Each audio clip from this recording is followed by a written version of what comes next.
let's read these because I don't know. Humans are the predominant race in Faerun. Humans rule most of the significant empires and kingdoms in the Forgotten Realms. Hey, Nakata, what's up? Thank you. Likewise. I'm doing good. How are you? They are the most social and tolerant of races, excepting perhaps the Halflings. Humans may advance as any class and are also the only race that can dual class. Dual class, huh? Humans may not multi-class. They could dual class, but they can't multi-class. I guess that means you could be 2 classes, but you can't be 3 or more. I'm just guessing. I don't know. Humans, it doesn't look like they get any benefits, really. They're just tolerant. I guess that's... I don't know. I'm thinking cleric or fighter. So I guess being tolerant is a good thing for a cleric. Elves tend to be shorter and slimmer than humans. Their features are finely chiseled and delicate, and they speak in melodic tones. Like, what does that mean? They speak in melodic tones. Is that what that means? Elves are looked upon as being frivolous and aloof. They concern themselves with natural beauty, dancing, frolicking, and other similar pursuits. Their humor is clever as their songs and poetry. There are 6 racial divisions of elves within the realms. That's weird. The screen is black. Oh, I'm so sorry. Let me fix it for you. Thank you for telling me. It's because I had to close it. I appreciate it. Thank you for telling me. I didn't even notice. I'll just put it on display. I'm just going to put it on display. It's because, so I have to have it on full screen, and to choose a window, it has to be open, but to go to OBS, I have to actually close it, because if it's not on full screen, because my monitor is a 4K, it's so tiny. It's so tiny. So their humor is clever as their songs and poetry. There are 6 racial divisions of elves within the realms. Gold elves, that sounds pretty. Moon elves, wild elves, sea elves, dark elves, and winged elves, also known. So dark elves are drow, and winged elves are Avariel. Doing great. Thanks for asking. Not much has been going on. No work, slept in. Oh, nice. Excuse me. Well, that's a blessing. I didn't sleep in this morning, but I slept in yesterday until almost 10, which is sleeping in for me. There's a lot of racial divisions for elves. I don't know what any of them do. So elves have the following traits: 90% resistance against charm and sleep magics. That actually sounds really powerful. Infravision. I don't know what that is. It's like, I guess, infrared vision, so they could see through walls, maybe. They could see things that are heat related. +1 THAC 0 or THAC 0 bonus with bows, short swords, and long swords. So they're good with bows, short swords, and long swords. It sounds like that would be good if I wanted to be a ranger or short swords. I wonder if clerics can use those. I think so. 5% open locks, 5% pick pockets, 5% move silently, 10% hide in shadows, and 1% dex, -1 constitution. So they're not really beefy. And what about half-elves? Half-elves, those different races are just lore for this game. They don't change anything. Infravision is seeing in the dark. Ah, thank you. Half-elves are a mix of human and elven blood. They are handsome folk with good features from each of their parent races.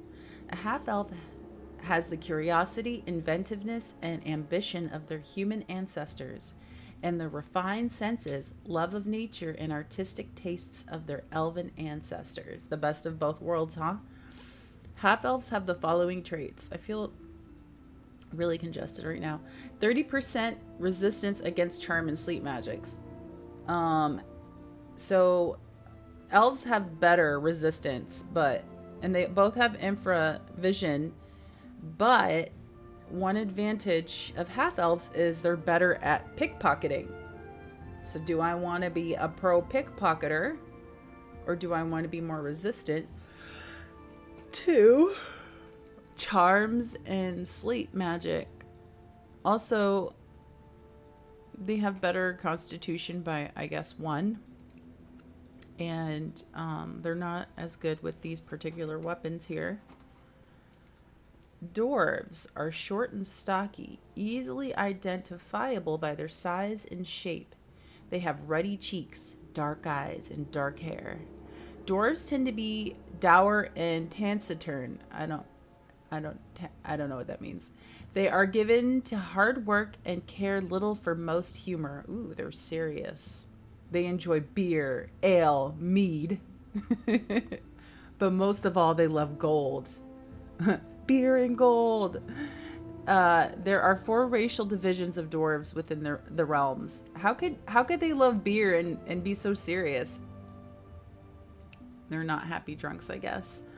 So the 4 racial divisions is shield dwarves, gold dwarves, wild dwarves, and Dwagar, which I have seen. I've ran into Dwagar in Baldur's Gate 3. They have +2 bonus to saving throws versus paralysis, poison, death, and versus rod, staff, and wand, and spell, with additional bonuses based on constitution. Okay, so they're pretty hardy, I guess, to a lot of things. They also have infra vision. 10%. They're good at picking locks by 10%. They're good at finding traps by 15, and detecting illusion by 5, and setting traps by 10. +1 constitution, -1 dex, and -2 charisma. So they seem like they're good, scrappy fighters. I'm leaning towards cleric. I don't know. Cleric, or I don't want to be a ranger again. Halflings are short, generally plump people, very much like small humans. Their faces are round and broad and often quite florid. Their hair is typically curly, and the tops of their feet are covered with coarse hair. Oh, they're like hobbits. Overall, they prefer the comforts of home to dangerous adventuring. They enjoy good living, rough humor, and homespun tales. There are 3 racial divisions of halflings within the realms: the harefoot, the tall fellow, and stout. I don't want to have hairy feet. Halflings have the following traits. Beer is kind of nasty, but mead is good. I love elderberry sweet honey mead. Lots of cool classes. Ooh, Hobbit. Elderberry sweet honey mead sounds amazing. I've never had that, but when the whole COVID popped off, I actually bought some elderberries and I made a elderberry honey syrup, and it is delicious. It is. So I can imagine. I've never had that. That's awesome. I didn't know they turned it into a mead. That sounds delicious. They were originally called hobbits, but there was a cease and desist. Oh, was there like a legal thing going on? I see. We know they're hoblets. Hoblets? Hobbits. We'll call them hoblets because that's technically not the same word. So anyway, the harefoot, tall fellow, and stout. So they have +2 bonus to saving throws versus paralysis, poison, death, and rod, staff, and wand, and spell with additional. Oh, so they're like dwarves in that sense. So far they're like dwarves, but they get +1 Thaco 0 bonus with slings, so they're better with slings. So the difference is they're good with slings. And when COVID popped off, I spent $2,996.96 on crates of all my favorite stuff. Oh, wow. Wow. You know, so I have to admit that, and I feel guilty about this. Like, if anyone needs some food, please come by and I will give you some. But I've never had in my whole life a pantry as full as I do. It is stocked. Maybe not to some people, you know, but for me, it's stocked. So I have food that I would never even eat, like canned soup and stuff. I would eat it. That's why I have it. But if I don't have to eat it, I won't. So halflings +5% to open locks, +5% to find traps, 5% to picking pockets, 10% to moving silently, and 15% to hide in shadows. So they're good at hiding. +1 dex, -1 strength. So they seem like they're good rogues. I don't think I want to be a rogue, but that's good to know. Gnomes. Kin to dwarves. Gnomes are noticeably smaller than their distant cousins. Gnomes, as they proudly maintain, are also less rotund than dwarves. I'm going to learn a lot of words from this game. Most have dark tan or brown skin, white hair, and rather large noses. They got big schnozzes. They're schnozzy. Gnomes have lively and sly senses of humor, especially for practical jokes. Aw, they're so cute. They have a love for nature that is only matched by their love for gems and jewelry. There are 2 racial divisions of gnomes within the realms: rock gnomes and deep gnomes, also known as Svirfneblin,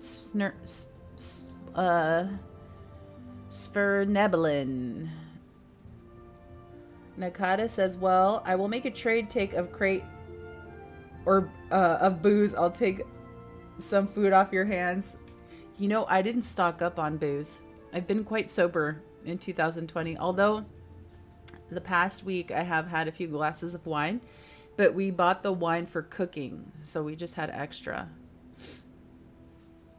I kind of, I think the last time I got, like, tipsy was in March. I don't drink that much. I drink a lot of coffee, though. I'll give you the alcohol I do have if you bring me some coffee. Half orcs. Half orcs are born from the union of human and orc parents. Ooh, that is one interesting union. They are as tall as humans, but a little heavier due to their muscular builds. Their greenish pigmentation, sloping forehead, jutting jaw, and prominent teeth and coarse body hair make their lineage plain for all to see. In the lands of half orcs are tolerated, as unlike in the north, the people of haven't had centuries of warfare with orc kind. Half orcs are known for their great strength. So they also get infravision. They get +1 strength, constitution, and -2 intelligence. So they seem like good, scrappy fighters. Compared to dwarves, they are probably better fighters. 2 years sober. It gets tough sometimes, but I'm proud of it. Good for you, Sachega. I'm sorry. Suchega. Can I just call you Cheg? Yeah, I don't really drink that much, so I wouldn't.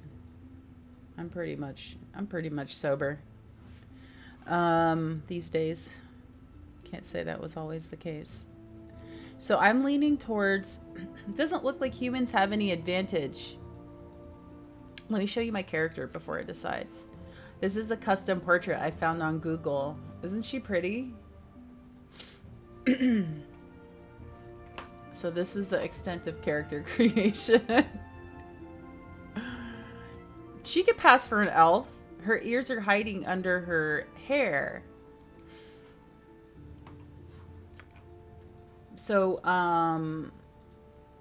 call me what you want. Whatever is easiest. I'll call you Sir Chegs. No, I'm kidding. I'll call you Cheg for now. I might change. I'm leaning towards elf. So do I want to be really resistant? Maybe. Do I want to use a bow? A cleric with a bow. Swords and long swords. Or I could go half elf and be good at pickpocketing and hiding. Oh no, elves are better at hiding.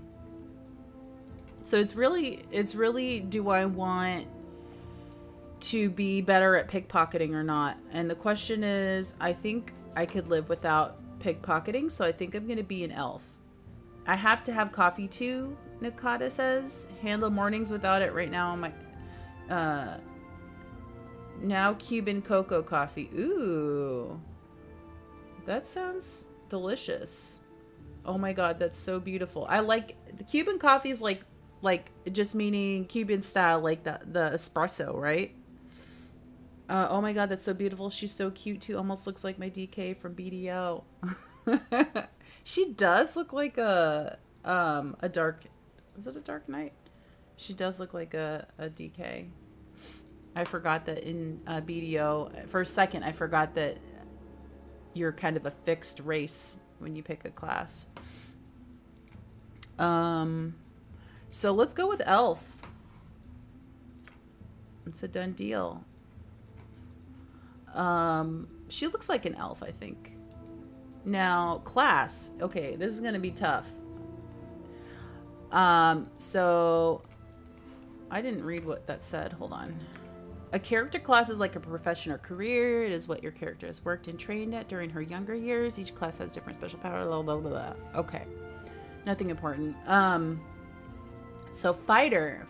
The fighter is a champion, swordsman, soldier, and brawler who lives or dies by her knowledge of weapons and tactics. Fighters can be found at the front of any battle, contesting toe-to-toe with monsters and villains. A good fighter needs to be strong and healthy if she hopes to survive. How do they know I'm a she? Class features. Oh my goodness. All this reading is going to really clear my throat out. They may wear helmets. They may wear any armor and use any weapon. Ooh, that's appealing. They may achieve Grand Mastery, 5 slots with any weapon class. So does that... Grand Mastery, 5 slots with any weapon class. Does that mean they can have 5 different weapons? I'm thinking that's what that means. Do you still play BDO, by the way, Nakata? I haven't touched that game in a few years. They may achieve specialization.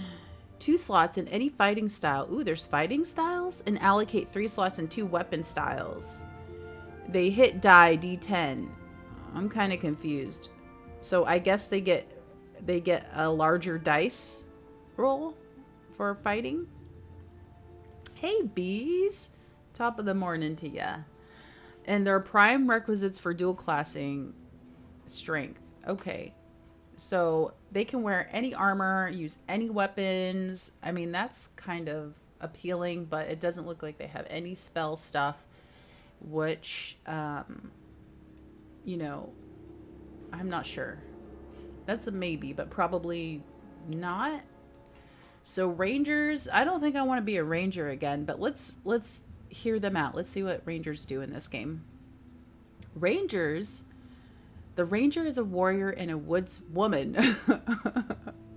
I'm sorry, that's funny. Who is skilled with weapons and is knowledgeable in the ways of the forest.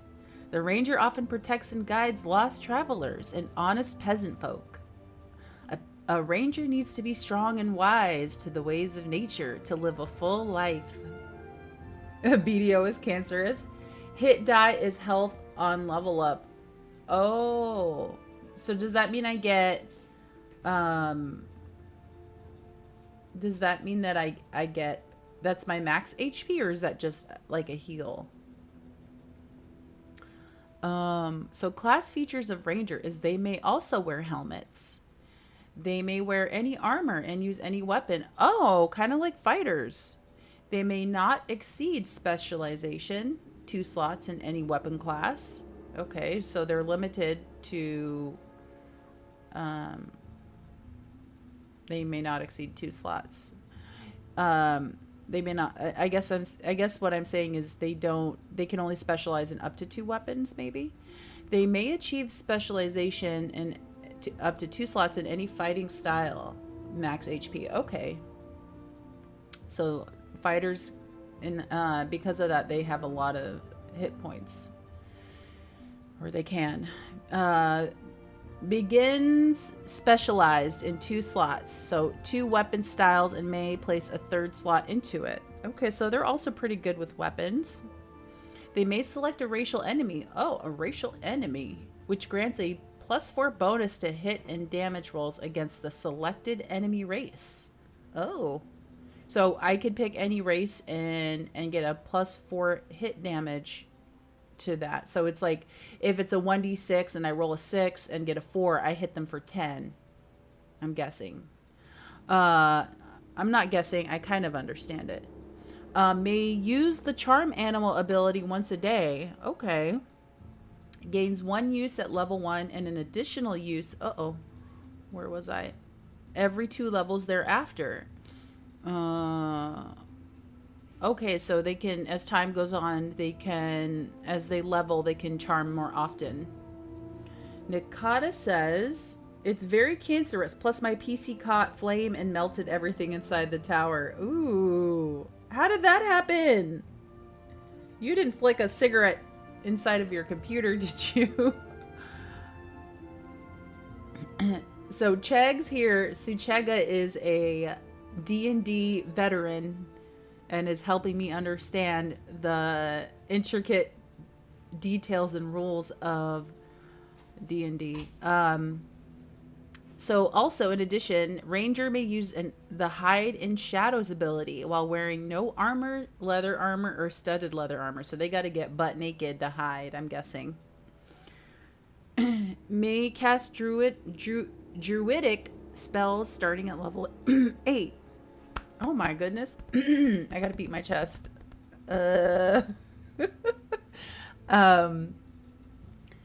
Druidic spells. Oh, I noticed, okay, so I don't know what druidic spells are. I guess we'll find out. Alignment is restricted to good, so they must be good. I like it. And they also get the hit die D10, which is awesome. So, they need strength, dex, and wisdom.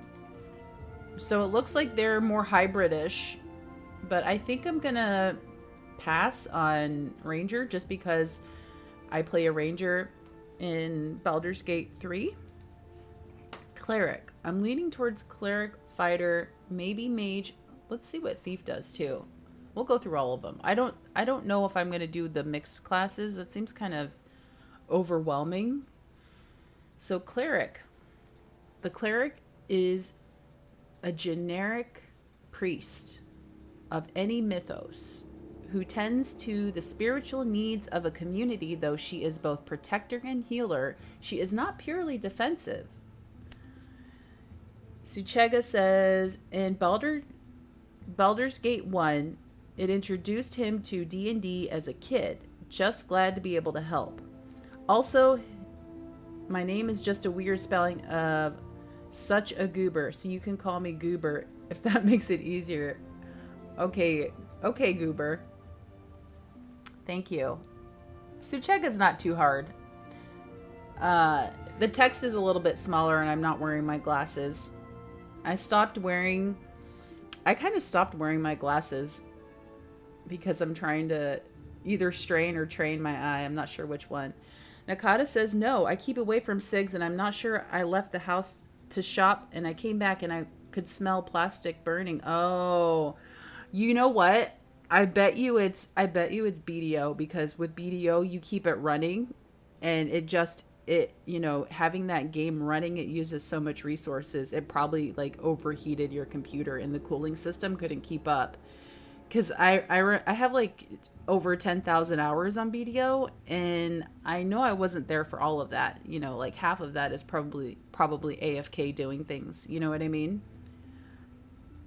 Yeah, that's why I don't play BDO anymore. I was in bondage. It's a beautiful game though, but I don't know. I like MMOs, but I started playing WoW again, guys. I'm ashamed. Let's not talk about that. So I'm sorry, where was I? Cleric. So the Cleric is not just a protector and healer, but also, so they're not just defensive, they can be offensive as well. When evil threatens, the Cleric is well suited to seek it out on its own ground and destroy it. The opposite is true of evil clerics as well, and there are also many variations in between. This concept of evil clerics is really something. Clerics may wear helmets and any armor. I like that. They may only use non-bladed, non-piercing weapons, like a warhammer, a club, a flail. I don't know what a flail is. A mace, a quarterstaff, or a sling. They may only become proficient at one weapon class. They may only become proficient in one fighting style. They may turn undead and may cast pre-spells. And they also have D8 hit die, so their constitution seems to be decent. Nakata says, yes, I was AFK a lot, screenshots and all. Ooh, you know I kind of took a break from screenshots. But I'm sure you know I was all about that. And all were nice, but the game was just like so much hair tearing. I know. What games do you play now, Nakata? Because I could suggest a few games for you if you want. It is a pretty game though, I know. So Mage is up next. The wizard strives to be a master of magical energies, shaping them and casting them as spells. I'm kind of having fun reading. I want to start doing voices, but to do so, she studies strange tongues and obscure facts and devotes much of her time to magical research. Oh my goodness, guys, I'm nerding out hardcore. A wizard must rely on knowledge and will to survive. Wizards are rarely seen adventuring without a retinue of fighters and men-at-arms. I hope I said that right. Because there are different types of magic or schools, there are different types of wizards. The mage studies all types of magic and learns a wide variety of spells. Let me stop. Her broad range makes her well suited to the demands of adventuring. So it sounds like they need backup because they're kind of weak. Nakata says, right, now I'm not playing any games while I wait for Cyberpunk. I'm dying. I hear you. I'm waiting for Cyberpunk too. I'm sorry, Goober, but when Cyberpunk comes out, Baldur's Gate is going to have to wait. But, you know, I was going to wait to finish Act 1 of Baldur's Gate 2 before no, let me say that again. Baldur's Gate 3 before I started Baldur's Gate 2. But I have to be honest, Baldur's Gate, Gate 3 is frustrating me a little bit because it's so broken. But, you know, I'm still going to play it. And that's expected. Okay, so mages need help. They need people with them. They may not wear any armor, so they have to go around naked, I'm guessing. No, I'm kidding. They have to wear cloth. They may only use the following weapons: dagger, quarterstaff, dart, or sling. Seems kind of tough. They may only become proficient in one weapon class and may not have any fighting style. Okay. Thief. So, to accomplish her goals, for good or ill, the thief is a skilled pilferer. Oh my goodness, I need a dictionary. Cunning, nimbleness, and stealth are her hallmarks. Whether she turns her talent against innocent passerby and wealthy merchants or oppressors and monsters is a choice for the thief to make. They may not wear armor heavier than studded leather. They can't equip shields larger than bucklers. Okay. Nakata says, as long as you have fun, I make it a habit to break the games I play, finding glitches and money glitches, stuff like that, so I'm almost always rich. Nice. Nice. You're like a gnome or a dwarf, because dwarves love gold and gnomes love jewels. So I think you have this passive ability where you get rich quick. I don't have that skill. If I were to be a race in real life, it would probably just be human. Because they don't have any special abilities. Or tolerant, I guess. So, bucklers. So they can only use up to bucklers. They may use the following weapons: longsword, short sword, katana. What? I like that. Katana, scimitar, dagger, club, quarterstaff, crossbow, shortboard, dart, or sling. I love katanas. But I'm guessing ranger and fighters can also use katanas. They may only become proficient in one weapon class, in one fighting style. They may distribute 25 points per level, 40 at level 1 in thieving abilities. Okay, so they have 25 points to start, and then that continues every level. Open, so they're really good at opening lockpicks, pickpocketing, finding traps, moving silently, hiding in the shadows, detecting illusions, and setting traps. That sounds really appealing. That sounds really appealing to me, but I don't know. Maybe I could do like a mage thief. I'm not really sure how these combo classes work, but it sounds cool. Sorcerer. Sorcerers are practitioners of magic who were born with the innate ability to cast spells. It is thought that the blood of some powerful creature flows through their veins. Perhaps they are the spawn of the gods themselves, or even dragons walking in humanoid form. Regardless, the sorcerer's magic is intuitive rather than logical. They know fewer spells than mages and acquire spells more slowly, but they can cast spells more often and have no need to select and prepare spells ahead of time. I kind of like that. Sorcerers cannot specialize in magic the way that mages do. Other than these differences, a sorcerer is very similar to mage.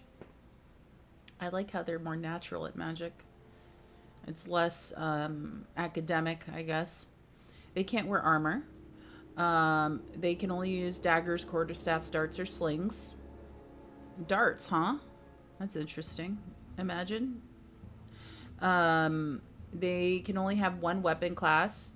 No fighting styles. May cast arcane spells. May not scribe spells into their spell books as mages do. That's kind of the advantage to mage. Instead, sorcerers learn a small number of spells at each level, which they can cast daily without memorization. And they also get a little bonus to their HP. Mages don't. Oh, no, they do. They do. Was I not paying attention? Okay. So, mages is intel, sorc is... doesn't specify. Nakata says, I think you might be right. I do have a ton of earrings, rings, and I have 8 navel hip piercings. But my raccoon steals some of my jewelry for her stash. Do you seriously have a pet raccoon? That's so cool. I have a pet dog. Okay, so if I were to go, I don't know. Let's see. I'm curious. Of course, the one that I'm curious about is last. Should I start working my way up from here? Because I don't want to be a fighter mage. Or do I? Let's start from, for the multi-classes, let's start from Mage Thief. This character can use the abilities of a mage and a thief, though mage spells cannot be cast while wearing armor. Okay, but can thieving abilities be used while not wearing armor? Gnomes can choose this multi-class, but become illusionist thieves by default. Gnomes are the only race that can combine a specialist mage class and a multi-class. Oh, so I would have to be not an elf to be this. That's sad. What about fighter mage thief? Whoa, that's a triple class. This character can use the abilities of a fighter, mage, and thief, though they cannot use their thieving skills while wearing more than studded leather armor and cannot cast spells while wearing any armor. They may specialize in but not master any weapon they can use. Huh. So, how would I play this out? I would probably do this to be able to cast spells, but I would probably wear cloth and use like a bow, but then have the advantage of maybe getting a lot of HP plus all the thief skills. Nakata says she was the only surviving raccoon of her family. I got her from a friend. I won't say what happened. I'm sensitive when it comes to animals. Yeah, I don't want to be sad. But thank you for adopting the raccoon. I'm sure the raccoon's loving it. But yeah, they're little thieves. They're kind of like ferrets in that sense. Fighter thief.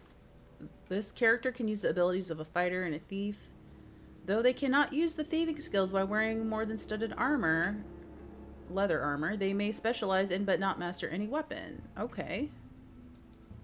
And then fighter mage. This character can use the abilities of a fighter and a mage, though they cannot cast spells while wearing armor. They may specialize in but not master any weapon. Gnomes can choose this multi-class but become fighter illusionists. Interesting.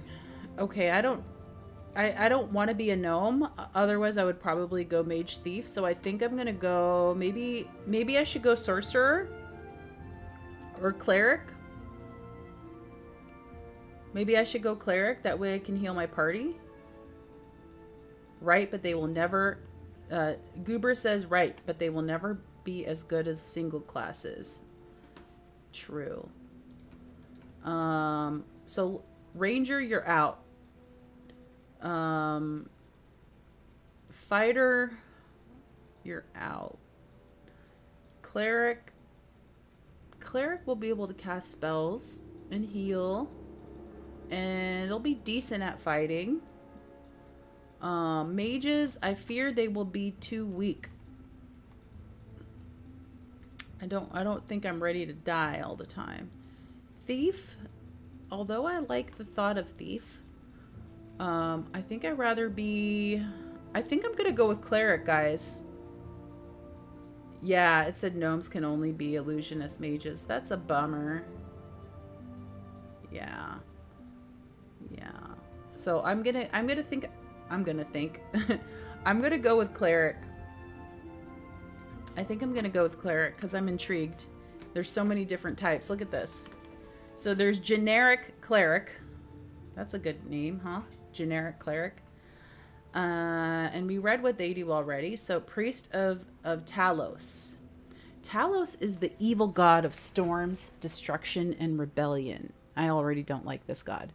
Clerics of the Storm Lord warn that Talos must be appeased or he will rain destruction upon the land. So here's the advantages to being a Talos priest. They may cast lightning bolt once per day. That sounds magey. Gains 1 use at level 1 and an additional use every 5 levels thereafter. Okay. They may cast Storm Shield once per day. What is Storm Shield?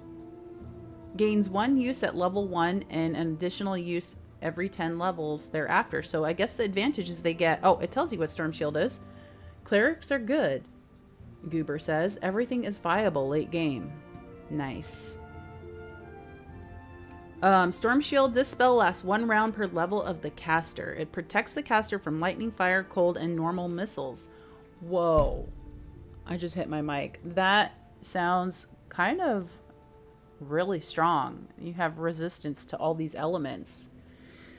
I wonder I wonder if other priests get that. So the disadvantages to a Talos priest is that alignment restricted to neutral, evil, and chaotic neutral. So the best I could be is chaotic neutral. But how can you be neutral if you're serving an evil god? They're deceiving themselves. Nakata says just wait until mods come out. Though you could break the game and see about finding a glitch for an elf or human, have to be an illusionist. Are you talking about this game or Baldur's Gate 3?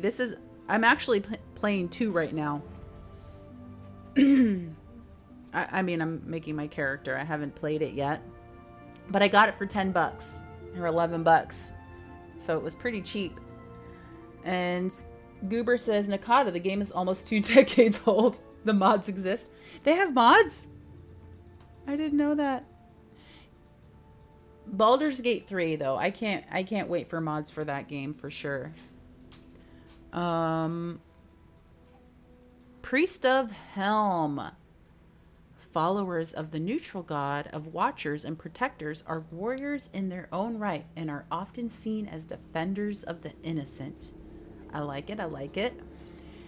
So their advantages are they may cast True Sight once per day. And I forget what True Sight does. It sounds familiar though. So they gain 1 use at level 1 and an additional use at frogs in my throat. An additional use every 5 levels thereafter. They may cast Seeking Sword once per day.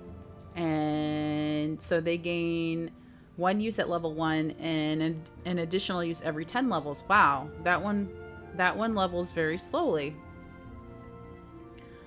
True Sight. I don't know what that does. I guess that shows you illusions.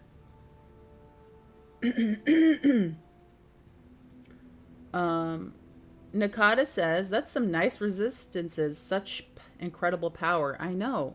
Such incredible power. I agree, but I don't think I want to serve Talos. I don't like him or her. And then Goober says, no, any race can be illusionist, but gnomes can't be any other. Oh. So you're saying I can go thief, sorc, or mage? I was talking about this game, but I thought you were playing 3, my bad. It's okay. It's okay. So True Sight, and I don't know what these things do. Seeking Sword, it tells you what at least Seeking Sword does. Seeking Sword, this spell creates a sword in the cleric's hand that cannot be dropped or unequipped. The sword is enchanted as a +4 weapon that provides a +4 THAC 0 bonus, but no damage bonus. It sounds like there's a damage bonus. It deals 2d4 damage to any target it hits. The weapon sets the cleric's number of attacks per round to 3. Oh my goodness, all these numbers are confusing me. It sounds like one hell of a formula. The weapon sets the cleric's number of attacks per round to 3 and lasts... Oh, they can hit 3 times per round? And last for 1 round per level. Okay, so they initially start with bonus attacks. While it is equipped, the wielder cannot cast further spells. Oh, so it's like you decide to go full-blown melee. So this might be good for fights where they're vulnerable to weapon attacks. Talos isn't my type of god either, to be honest. Okay. Oh, there's more. Did I miss anything here?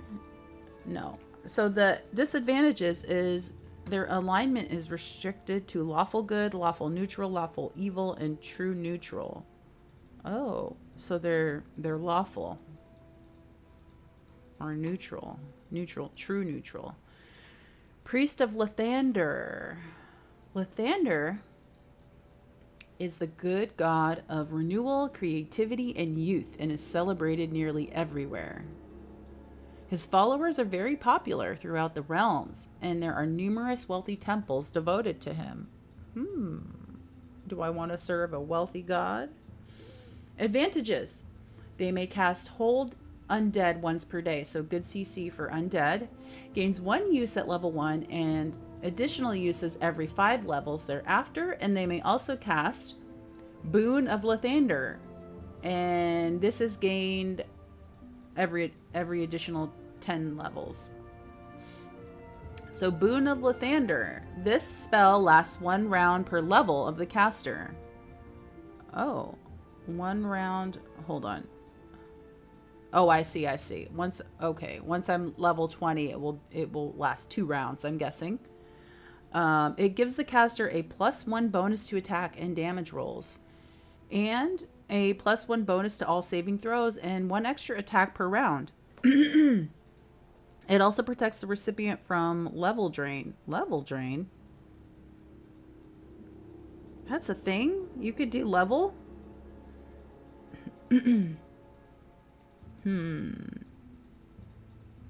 guess that's a good... I guess this is a good spell to have if having your levels removed is a thing. So the disadvantages to this is they have to be lawful good, neutral good, chaotic good, and true neutral. I'm okay with that. Priest of Tyre. Tyr or Tyre?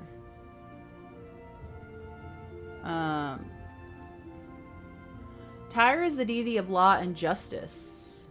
1 round per level. 5 at level 5, 20 at level... Oh, okay. Okay, I thought that you can only get it 1 every 20 levels, but that's just leveling it up. That sounds kind of strong. Wow, guys. I'm like exhausted from talking. Priest of Tyre. Tyre is the... Let me calm down. Tyre is the deity of law and justice, and is primarily concerned with the punishment of wrongdoers and the general furthering of law and good in the world. The belief in justice through benevolent force, or at least armed vigilance, is the reason for Tyre's existence. Tyre holds great prominence in the pantheon due to his position as leader of the Triad, a trio of lawful good gods that are collectively devoted to the concepts of courage, justice, perseverance, relief of suffering, duty, obedience, honor, and to some extent, righteous martyrdom. So their advantages are they may cast Exaltation once per day every 5 levels of the caster. Starts at level 1 with 1 use. Exaltation. So this spell enables a priest to aid and protect any one being other than themselves. By touch, the caster removes the effects of fear, sleep, feeble mind, unconsciousness, and intoxication. Hangover cure, as well as berserk and confused states of mind. In addition, the recipient is protected against the spell and other attacks that cause these effects for 1 turn. Okay. So they're really good at any type of you know, CC really that affects the mind. Making new character decisions I know. But this is like the most fun part, right?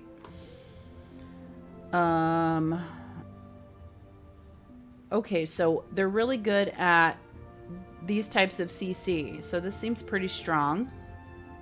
They may cast Divine Favor once per day, every 10 levels of the caster. Starts at level 1. Okay. Starts at first level with 1 use is what I meant. Divine Favor. This spell grants the caster a +1 bonus to hit and damage rolls every 3 levels of the caster. The spell lasts for 2 rounds. Okay, so you get a little bonus to hit. Their disadvantage is that they can only be lawful good, neutral good, or lawful neutral. And last but not least, I hate to say this, but I like Priest of Talos's special moves. I really like Storm Shield, and I really like this Lightning Bolt, so I'm a little bit jealous. that I don't like Talos himself. Talos. So, Priest of Tempus. Tempus, also known as the Lord of Battles or the Forehammer, is random in his favors, yet his chaotic nature favors all sides equally. Huh. I'm confused by that. He's like meditating. He's like, I'm going to bless this random person. And he opens the white pages and is like, you shall be blessed. Randomly for no reason at all. Is that what that means? Yet his chaotic nature favors all sides equally. So he's random at who he blesses, but yet his chaotic nature, but is he not random at cursing? I'm confused, Tempus. You're a confusing god. Lord Tempus may be on an army's side one day and against them the next day. Oh, he is bipolar. He is a bipolar god. Such is the nature of war. Temperon clergy can be found on both sides of a conflict. They fight against each other? As none can ever truly know whom the war god will favor. Huh. Advantages. They may cast Holy Power once per day. Gains 1 use at level 1 and an additional use every 5 levels thereafter. They may cast Chaos of Battle once per day. And 1 use at level 1 and an additional use every 10 levels thereafter. So what is Chaos of Battle? And what is Holy Power? It doesn't tell you. Maybe that's holy damage. Chaos of Battle applies bonuses to all allies and penalties to all enemies. Ooh, that's strong. Within a 30 feet radius of the caster. The battle lasts 1 turn and will randomly affect the target's armor. Oh, it's random. It randomly affects their armor class, hit points, thaco, saves, or luck. The magnitude of the effect starts at 1. 5 for hit points, and level 1 will improve by 1. 5 for hit points every 6 levels of the count. I'm so confused. This sounds like the god of confusion. You're out. Okay, what? Why would someone choose a generic cleric? Do they not have... Do they not... I don't see the advantage of being generic. So... I suppose I could be chaotic neutral. No, I don't want to. So we have... I'm thinking... What does this guy do? True Sight, Seeking Sword. Maybe... Priest of Helm.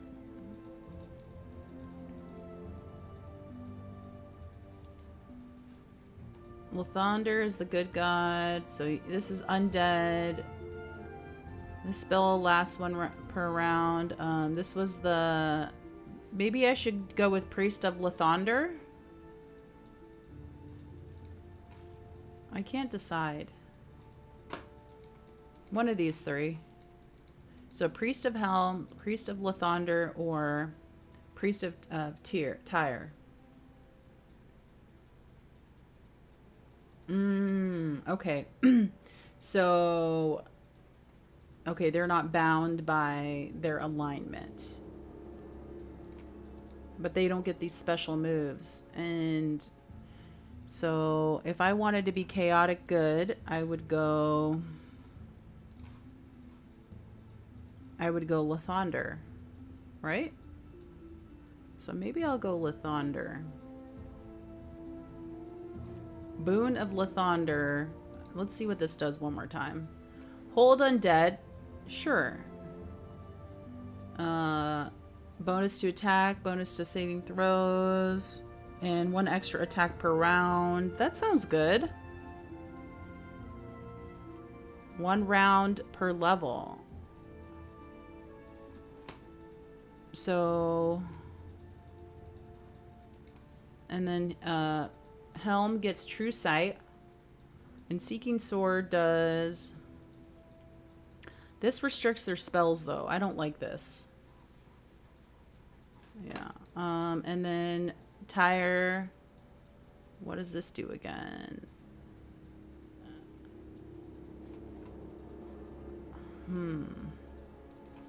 And you have to be lawful.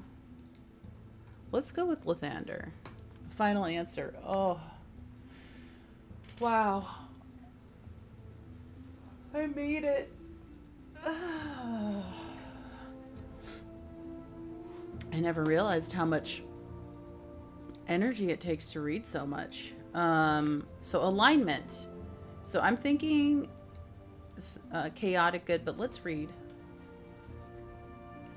Lawful good. Characters of this alignment believe that an orderly, strong society with a well-organized government can work to make life better for the majority of the people. To ensure the quality of life, laws must be created and obeyed. When people respect the laws and try to help one another, society as a whole prospers. Therefore, lawful good characters strive for those things that will bring the greatest benefit to the most people and cause the least harm. An honest and hard-working serf, a kindly and wise king, or a stern but forthright minister of justice are all examples of lawful good people. Not bad, not bad. Neutral good. These characters believe that a balance of forces is important, but that the concerns of law and chaos do not moderate the need for good. Since the universe is vast and contains many creatures striving for different goals, a determined pursuit of good will not upset the balance. It may even maintain it. If fostering good means supporting organized society, then that is what must be done. If good can only come about through the overthrow of existing social order, so be it. Huh. I kind of like it. Social structure itself has no innate value to them. A baron who violates the orders of his king to destroy something he sees as evil is an example of a neutral good character. Whoa. Neutral good is a maybe. I like them all so far. Chaotic good. Chaotic good characters are strong individualists marked by a streak of kindness and benevolence. They believe in all the virtues of goodness and right, but they have little use for laws and regulations. They have no use for people who try to push folk around and tell them what to do. Their actions are guided by their own moral compasses that, although good, might not always be in perfect agreement with the rest of society. A brave frontiersman, forever moving on as settlers follow in his wake, is an example of a chaotic good character. And then we have true neutral. True neutral characters believe in the ultimate balance of forces, and they refuse to see actions as either good or evil. Since the majority of people in the world make judgments, true neutral characters are extremely rare. Oh. True neutrals do their best to avoid siding with the forces of either good or evil, law or chaos. It is their duty to see that all of these forces remain in balanced contention. True neutral characters sometimes find themselves forced into rather peculiar alliances. To a great extent, they are compelled to side with the underdog in any given situation, sometimes even changing sides as the previous loser becomes the winner. They sound like they would worship that confusing god. Be like, I randomly choose you. A true neutral druid might join the local barony to put down a tribe of evil gnolls, only to drop out or switch sides when the gnolls are brought to the brink of destruction. Huh. He would seek to prevent either side from becoming too powerful. Clearly, there are very few true neutral characters in the world. Hey, Herbals. was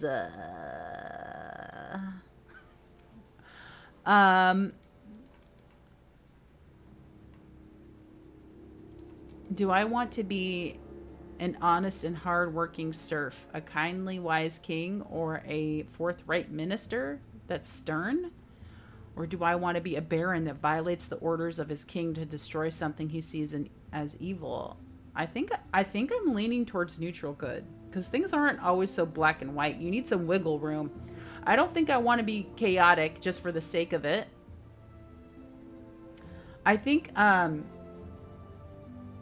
thought I would want to be chaotic good, but I definitely don't want to be true neutral. They think they're true neutral, but they're just backstabbers to everybody. And I don't like that. They're the true evil. True neutral is the true evil. I think I'm going to go with neutral good, guys.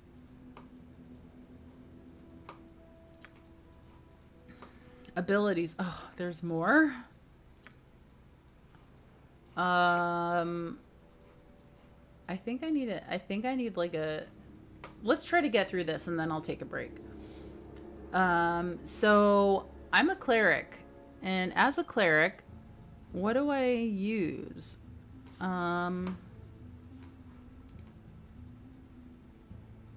So I think I need a little bit of everything because I fight melee and I do spells. I don't really need dex. Why do I have so much dex here? Constitution, we'll take some of that. Intelligence, don't I use wisdom? Wisdom, right? Yeah. Oh, I'm so sorry, Goober. You always choose the true neutral. You know, maybe I just don't understand them. Like, I get it. You're the checks and balances. It could be seen as not like the backstabber of all, but like the checks and balances of everything. So you have your reasons. I just can't picture gnolls being good for the world, but maybe they are. Because maybe if you wipe out all the gnolls, the evil will manifest in another way, and it might be worse. They might become mind flayers. And I'd rather have gnolls than mind flayers. See, I don't have that insight because I'm not a true neutral. Okay, so Constitution and Wisdom, you say? Goober? Yeah, you guys both say Con and Wisdom. Okay, Con and Wisdom. What about Strength so I can pick stuff up and attack a little bit better? So should I get rid of all my dex and just be completely clumsy? And I don't need Intel? Should I put in my Charisma? I could be... I want to be a little bit charismatic.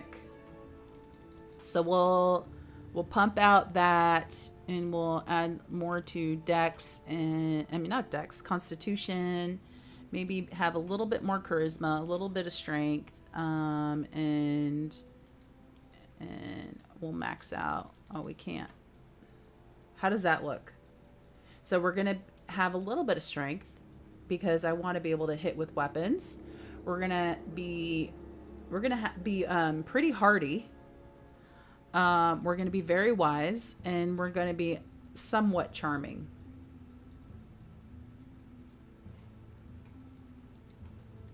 Oh, I have one more. What should I do? Strength? I can't do Con. We'll do... Do I need Intel? I guess we'll do one more Strength. How does that look? So I'm going 12... I maxed out my Wisdom. I'm dumb as a doornail. Dex too low. I'm gonna miss all the time. Okay, so what we'll do is we'll put we'll put Strength at 11 and Charisma at 11, and we'll bring up Dex to 10. How does that look?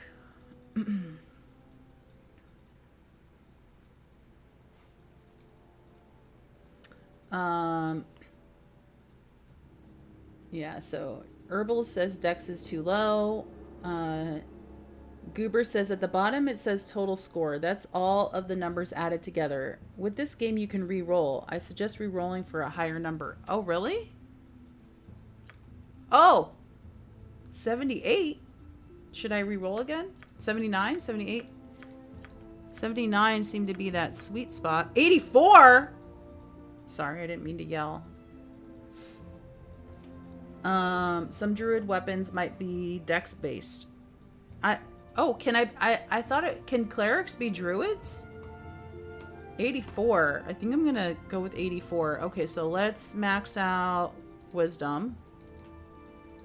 What's happening here? 12, 12. We don't need the intel to be high. We're gonna be dumb. And I think that maybe 15 dex? How does that look? We'll do 15 dex.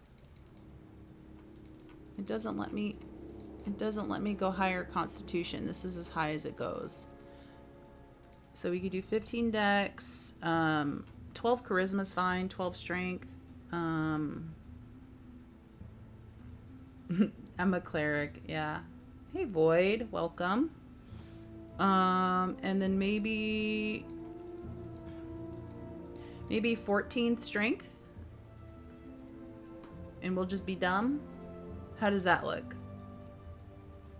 So 14 strength, 15 dex, 17 constitution, 8 intelligence, 10 wisdom, and 12 charisma. So I'm going to be beefy, most wise, but dumb. I'm going to have wisdom, but not knowledge.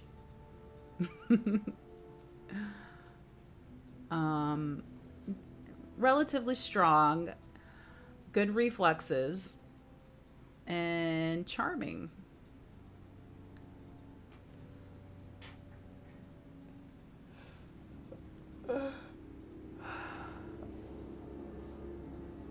Whew. I need a stretch. How does that look? Strength measures a character's muscle, endurance, stamina. So that's good. We want all of those. Dex, hand-eye coordination, agility, reflexes, and balance. Okay, here we go.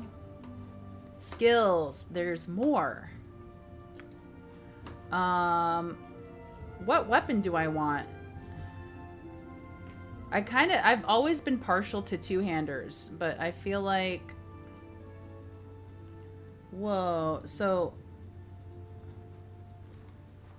I'm confused here. So it looks like you could pick individual weapons, or you can pick a weapon style. You have been given proficiencies to start your character with.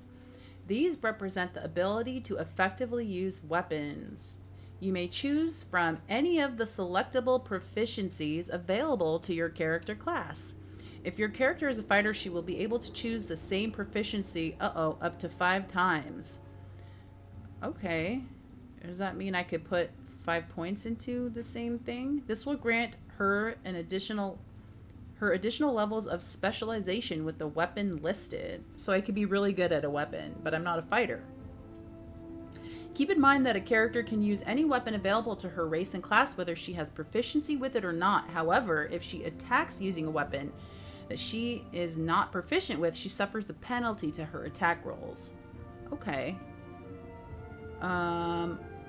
So my proficiency slots is 3. Clerics can't use swords. I don't know if there are any two-handed blunt weapons. Oh. Okay.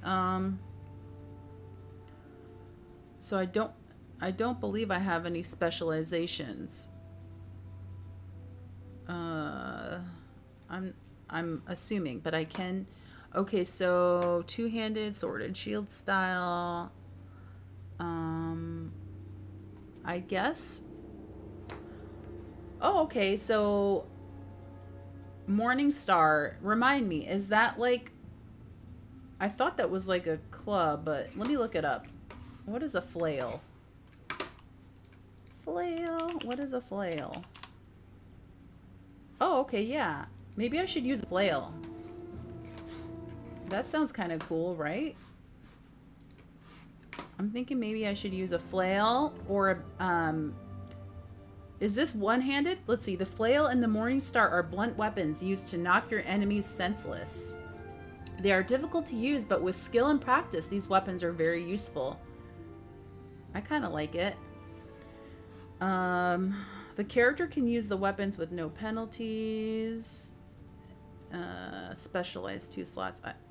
I don't think I don't have any specializations, so I'm not going to confuse myself. So I could like, oh, I can only pick 1 each? Is that what that means? It only lets me put 1 point into it. Warhammer. This weapon class allows the character to use throwing hammers and warhammers. Ooh, I could be like Thor. Both of these weapons are often associated with dwarven warriors, and it is the dwarven people who make the finest quality hammers. I like the idea. So, is that a two-hander? Maybe I could use a two-handed axe hammer. And then club. We know what clubs are.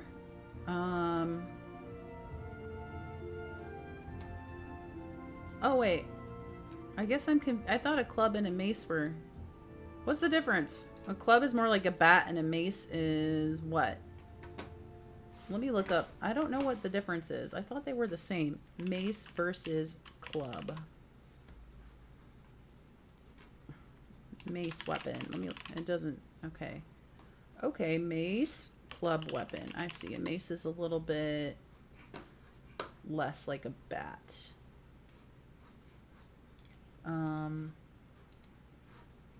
Hammers are one-handed. Okay. I guess, I don't really care for the way clubs look, so let's go with Warhammer. Let me see what sling does. Although the sling is commonly thought of as a toy weapon, its lethality should not be underestimated. A strong bullet thrown from a sling by an experienced user can tear a hole through a man's skull. Sounds like David and Goliath. So maybe I should pick a sling as well, just so I can have range. The mace has a star at the end, so let me ask you this. If I were to go with the sling, because I think I want my primary weapon to be a Morningstar. So if I go with a sling, should I get rid of club or hammer? I kind of like hammers. But I know that... I'm sorry, mace or hammer is what I meant. Clubs are for peasants. Herbal says clubs are for peasants. Goober says mace is like a thin piece of metal. I know, I looked it up. Thank you. Mace is like a thin piece of level with a heavy weight at the end. Clubs are more like baseball bats, right? Club is definitely out. So do I want a mace or a warhammer? Is the question. Let's see.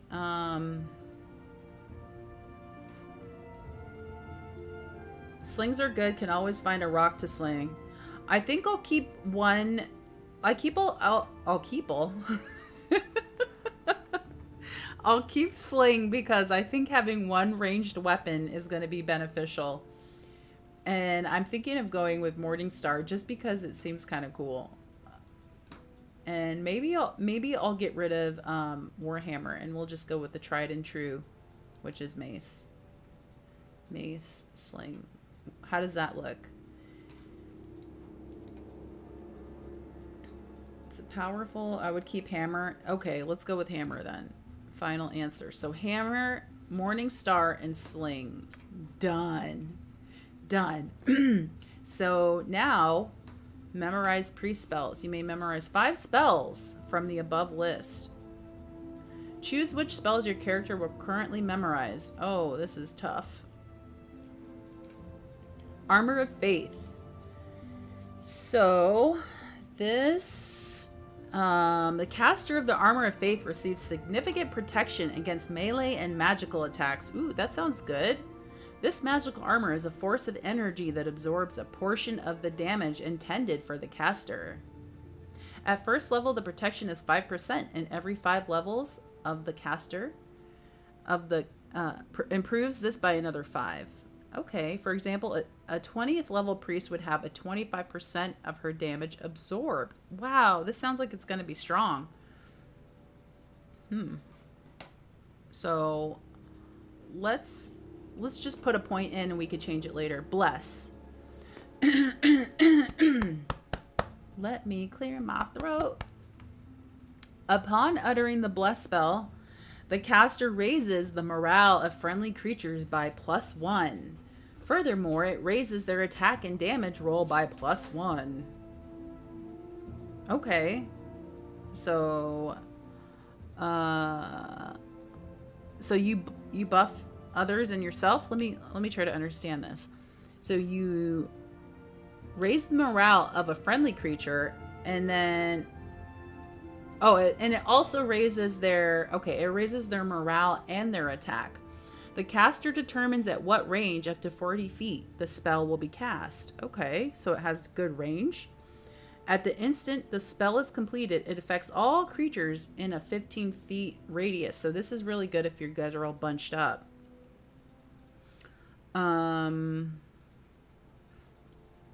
Thus, affected creatures leaving the area are still subject to the spell's effect.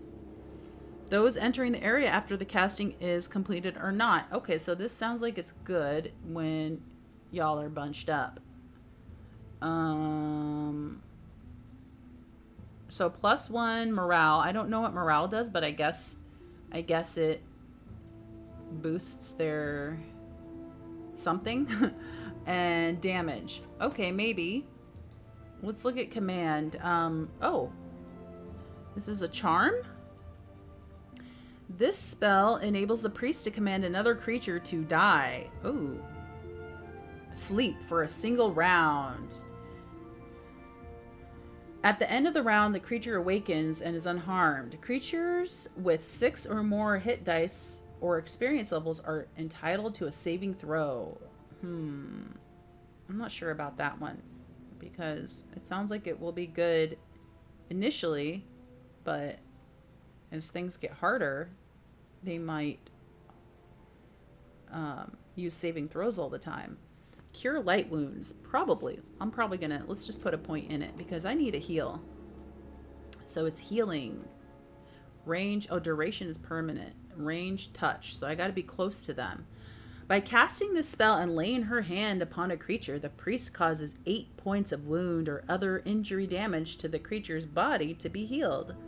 The healing cannot affect creatures without corporeal bodies, nor can it cure wounds of creatures not living of extraplanar origin. So I guess I can't heal like undead or spirits or something. Why would I want to heal them? They're not going to be in my party, right? And so Triple Herbal says some party members will run away when shit gets crazy. Don't appreciate that. Don't appreciate it. Okay, so we put 1 point into Cure Light Wounds. Detect Evil. This spell discovers emanations of evil from any creature. An evil creature within the range of the spell will glow red briefly. Okay. Maybe. Maybe not. Doom. Oh, this is a divination. Okay. Alteration. This spell causes a feeling of doom to overwhelm the target. For the duration of the spell, the target receives a -2 penalty to all her rolls, including THAC-O and saving throws. What is THAC-O? So negative. So this is a debuff. There is no saving throws for this spell. This sounds strong because there's no saving throws. So it seems as if it can't be countered. Magical stone and enchantment. And what's the range on this? Not bad. Okay, magical spell. By using the spell, the priest can create a small magical pebble, which then flies out and hits a target opponent. The stone deals 1d4 points of damage to whomever it hits. The stones are considered +1 weapons. You know, I was reading, but I was like daydreaming, so let me start over. I was reading and I was like, where? Okay, okay, what does this spell do? It's a small pebble, a magical pebble, and it flies and hits the opponent. Okay, I got that much. It deals 1d4 of damage to whoever it hits. The stones are considered +1 weapons for determining if the creature can be struck. What? Oh, I guess it gets a +1 bonus? Those struck only by magical weapons, for instance.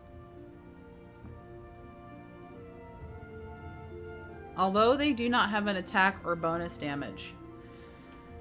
Huh. Oh, so it's the stones are considered +1 weapon. Oh. So I guess it does 1 weapon damage and then 1d4 magic damage? I'm assuming that's what it means. It does both types, but I don't think I like it. Protection from evil. When this spell is cast, it creates a magical barrier around the recipient at a distance of 1 foot. Okay. The barrier moves from the recipient and has 2 major effects. First, all attacks made by evil or evilly enchanted creatures against the protected creature receive a penalty of -2 to each attack roll. Oh, okay. So it's kind of like a shield deflect. So let's say they attack and they're evil creatures, whatever that means, but we can imagine. Then they get a debuff. Second, summoned demons cannot target. Ooh. So they're immune to like minions that are summoned. You know what? Maybe. Let's see what else we got. I think I like protect from evil. Remove fear. The priest instills courage in the spell's recipients, raising their morale to its highest. The recipient's morale will gradually reset to normal as the duration runs out. Okay. If the recipients are affected by magical fear, this is negated. That might be decent. Okay, that's a maybe. And Herbal says, Thaco to hit armor class 0. Armor class in 2nd edition ranges from 10 to -10.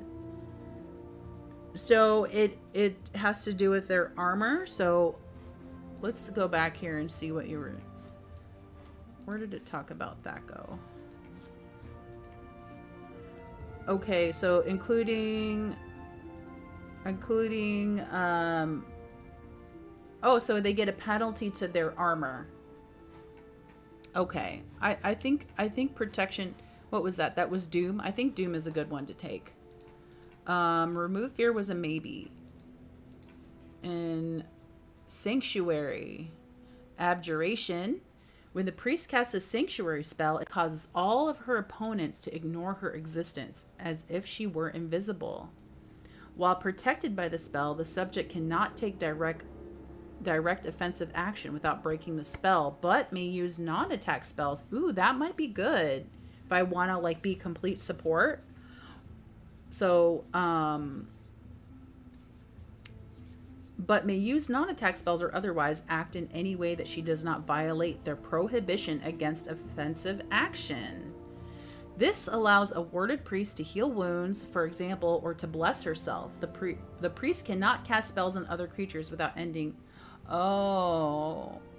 So you can't support. You can only cast stuff on yourself. I don't know. Maybe. And how do you say this? Shilah. Shilah. What? We'll call it shill. Alteration. What does this do? Shillala. Shillala. This spell enables the caster to create a magical cudgel that has a +1. I don't even know how to read this spell, let alone am I going to be able to use it. that has a +1 bonus to its attack roll and inflicts 2d4 points of damage on opponents. Oh. Combat plant. It's a plant? Shulala. Shulala.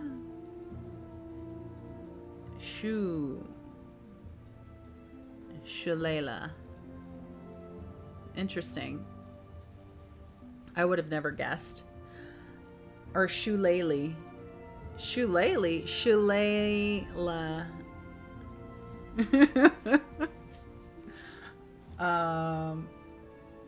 Is this an Irish word? I have no idea.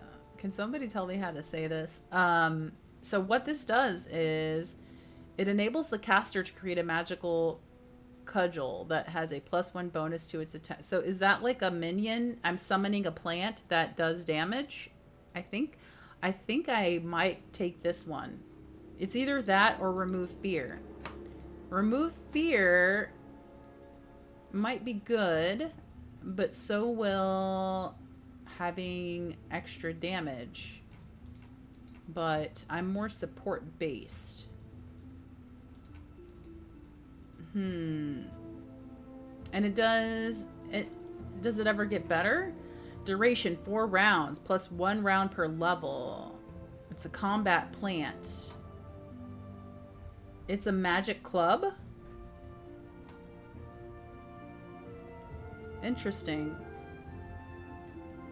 So will it attack separate from me? I guess let's go with remove fear. So I have Armor of Faith, Cure Light Wounds, Doom, Protection from Evil, Remove Fear, and that's it. I'm not sure about this magic club. I thought it was like a pet. Ooh, more spells. You may memorize 5 spells from the above list. Choose which spells your character will currently have memorized. Oh. Aid. I remember Aid from BG3.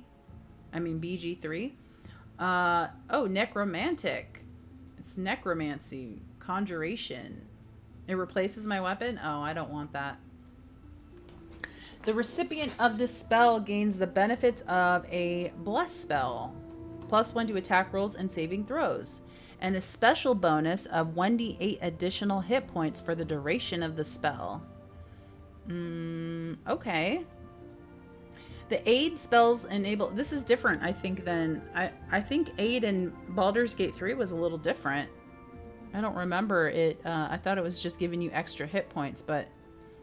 Wait. It does give you... this. I think the one in 3 gives you only +5. This one gives you 8. The aid spell enables the recipient to actually have more hit points than the current maximum. The bonus hit points are lost first when the recipient takes damage and may not be regained by curative magic. Maybe. Probably not. When a priest casts the Barskin spell upon a creature, its skin becomes as tough as bark, increasing its base armor class to 6 +1 for every 4 levels of the priest. Armor class 5 at 4th level, armor class 4 at 8th level, and so on. In addition, saving throws versus all attack forms except magic gain a +1 bonus. This spell can be placed on the caster or any other creature she touches. Yeah, maybe. Chant. By means of the chant spell, the priest brings special favor upon herself and her party and causes harm to her enemies. When the chant spell is completed, all the priest's allies within the area of effect gain a +1 bonus to attack rolls, minimum damage healing rolls, and saving throws. Furthermore, damage dice for all effects outside of weapons-based damage is reduced by 1. For example, 6d6 fireball will do 65 damage, and an arrow of fire that deals 1d6 piercing plus 1d2 fire damage will deal 1d6 piercing plus 1 fire damage instead, so it debuffs their damage. I don't know, maybe.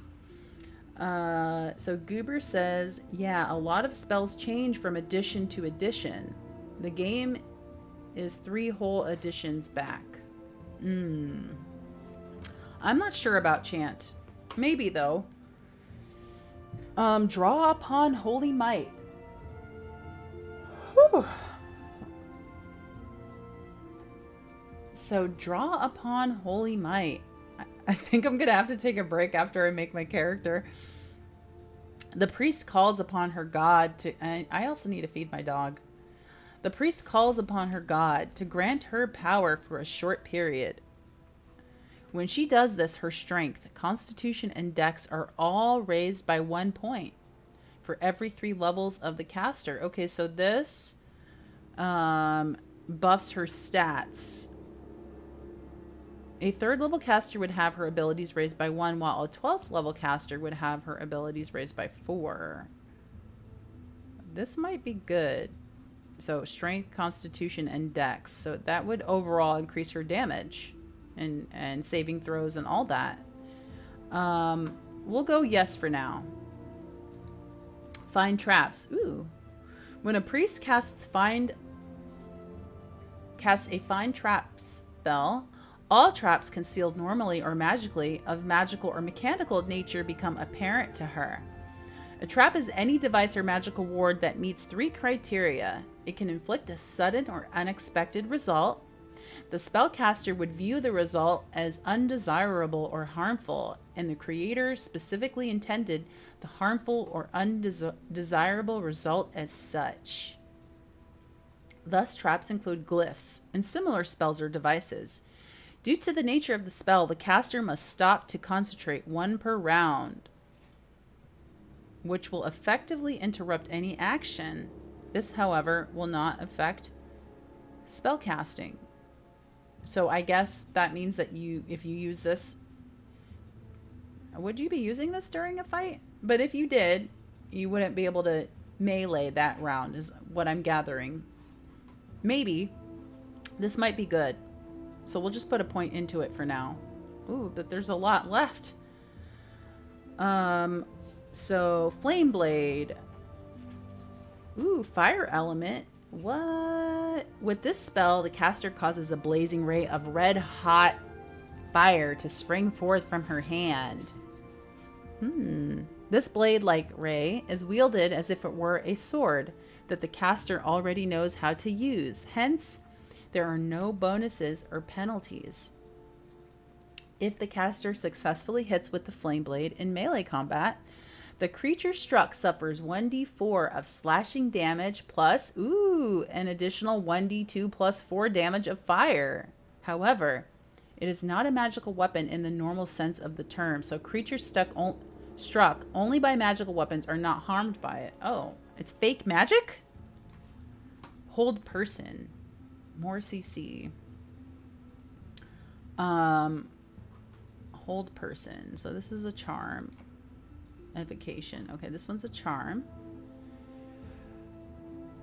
And this spell holds 1 or more humans, demi-humans, or humanoid creatures rigidly immobile and in place for 1 turn. This includes brownies. That's racist. Dryads, dwarves, elves, gnomes, goblins, half-elves, halflings, half-orcs, hobgoblins. I thought it said hobo-goblins. Humans, kobolds, lizard, men, nixies, orcs, pixies, sprites, troglodytes, and others. Whoa. What is the difference between pixies and sprites? Sprites are they like gnomes? Pixies are like fairies. Nixies? What are nixies? Are nixies cousins to pixies? Thus, a 10th level fighter could be held, while an ogre could not. Oh yeah, ogres aren't on the list here. So, you can't hold ogres. Nakata says, this game reminds me a lot of Divinity Original Sin 2, only tons of more customization to the creation of your character. I know. I think this game, if all this game was creating your character, it would be like a solid game. The effect is centered on the victim selected by the caster. enemy... Okay, the effect is centered on the victim. Okay. Every enemy within 4 feet of this victim of the target is also affected. Oh, that's kind of strong. If they're all grouped up, those who succeed on their saving throws are totally unaffected, though.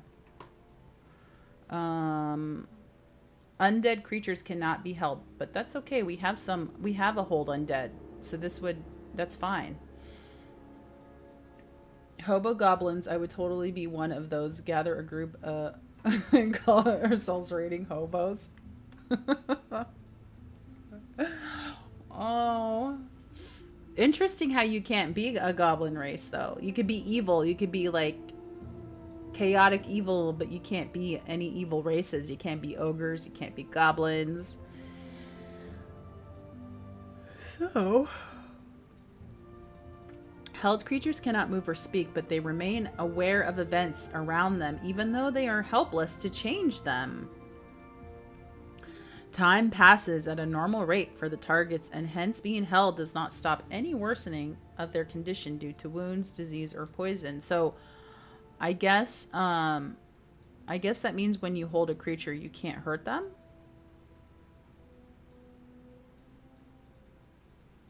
Oh, it does not stop any worsening. Oh, no, you can. It's saying the opposite. They could be CC'd and still take damage from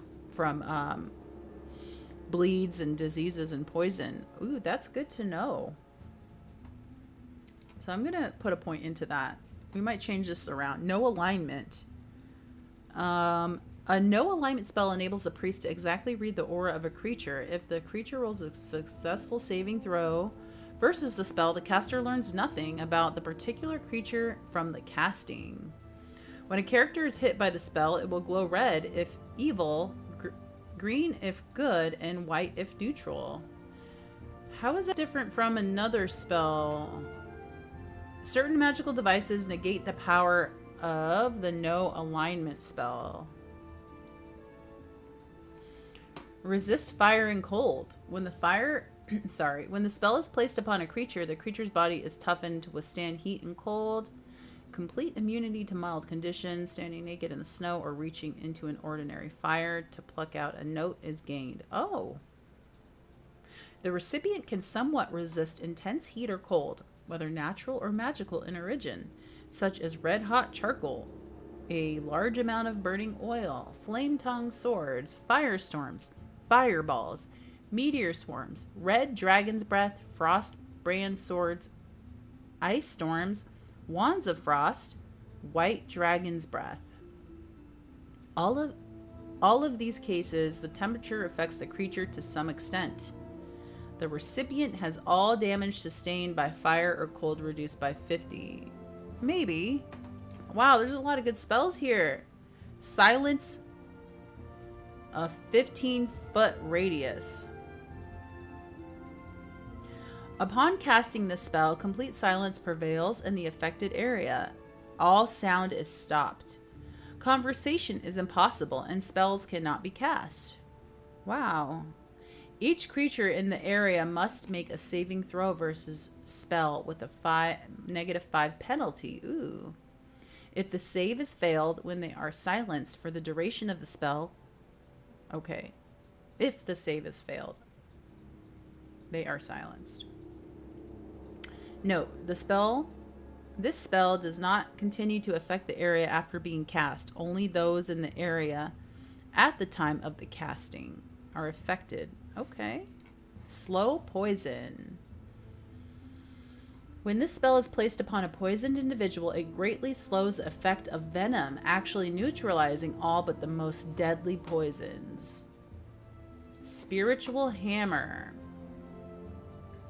By calling upon her deity, the caster of a spiritual hammer spell brings into existence a magical hammer, which she can use for the duration of this spell. It strikes as a magical weapon with a bonus of +1 for every 6 experience levels of the caster, upon to a total of +3 to the attack rolls and +3 to the damage rolls for a 13th level caster. The base damage inflicted when it scores a hit is exactly the same as a normal warhammer, 1d4 +1 versus opponent of man size or smaller. 1d4 upon larger opponents plus the magical bonuses. What are the magical bonuses? I guess the +3 to attack rolls and damage rolls. What is the difference between attack and damage rolls? I'm thinking either fire and cold resist or slow poison. Silence sounds like it would be good, but I'm gonna go with fire and cold. Final answer. Oh my goodness, there's more? Okay. Whoa. Animate dead. Necromancy. This spell causes a skeleton warrior to rise and serve the caster under any conditions. The type of skeleton warrior that appears depends upon the level of the priest casting the spell. So 1 through 6, a 3 HD skeleton warrior wielding a long sword. And then they can, after that, they can wield a longsword +1, a bastard sword +1, and a two-handed. Ooh. Sounds good later on. They can follow the caster, remain in an area, and attack any creature entering the place. It remains animated until it is destroyed in combat. 8 hours pass, or it is turned. That sounds kind of strong. I'm going to have a pet.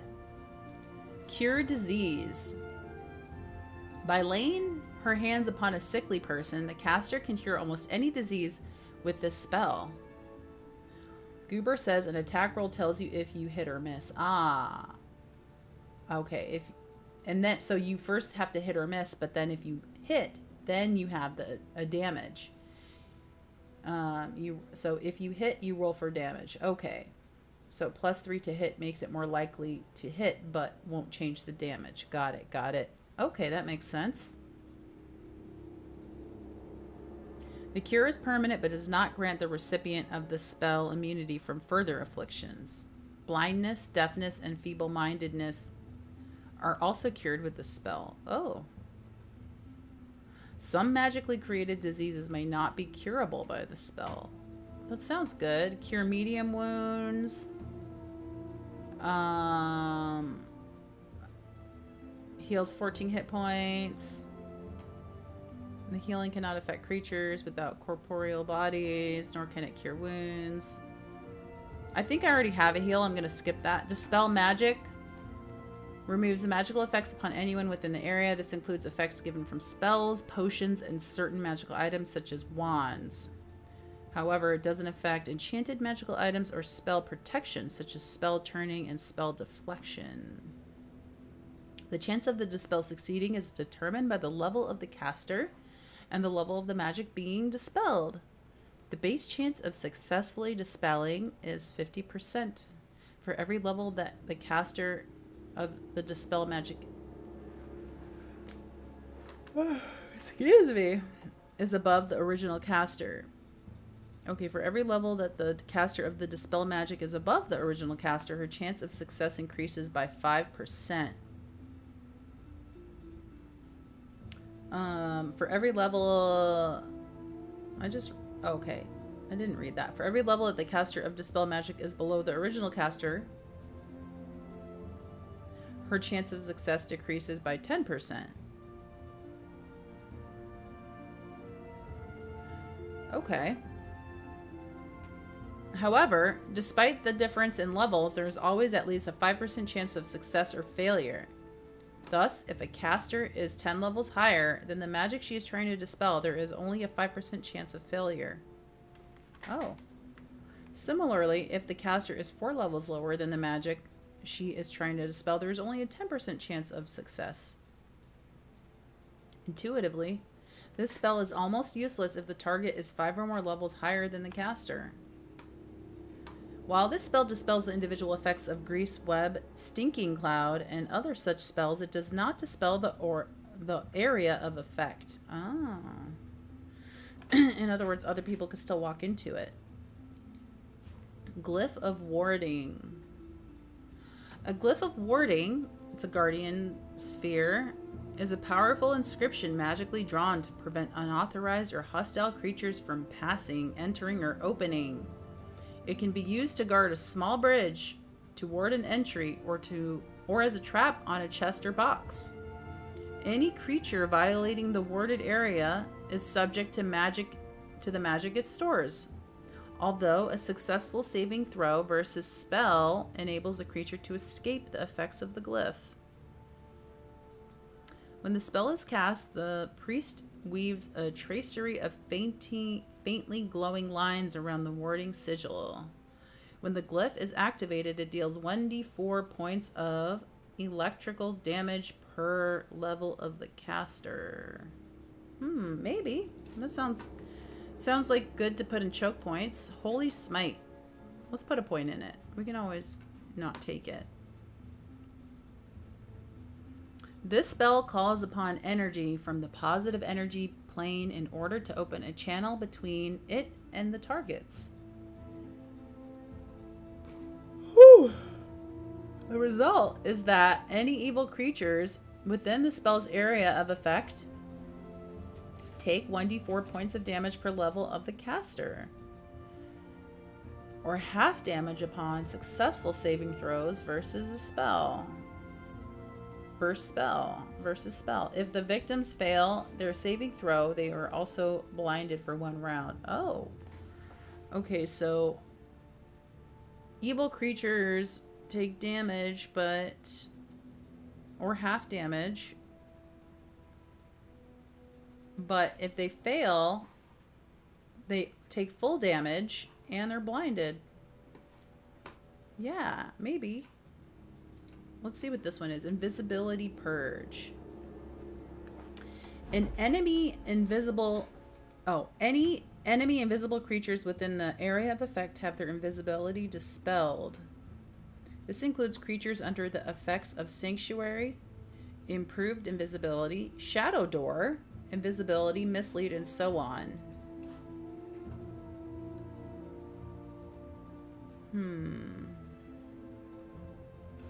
So I'm definitely taking Animate Dead, Glyph, Invisibility Purge. I guess let's go with let's go with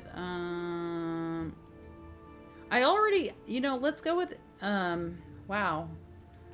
I already have the Hold Undead, so maybe I'll pass on this.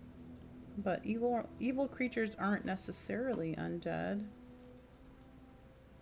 I mean, I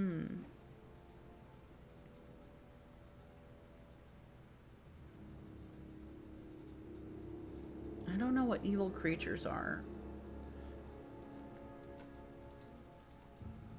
Dispel Magic, Cure Disease might be good. Maybe I'll go with Cure Disease. Because poison, right? Is that considered a disease? No, not necessarily. Poison is poison. Did you scroll down for Invisibility Purge? I believe so.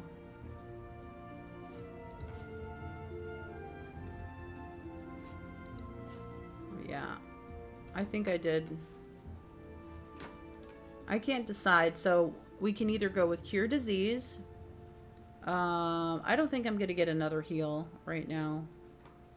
We can go with... Yeah, okay. We can go with Holy Smite. Invisibility Purge. Which I don't think there's going to be... Well, that'll be good against rogues. Should I go with Invisibility Purge? So they can't sneak up on us? Or should I go with Holy Smite and blind evil creatures? Potentially. And damage them. Glyph I want. Dispel Magic, I feel like... I don't know.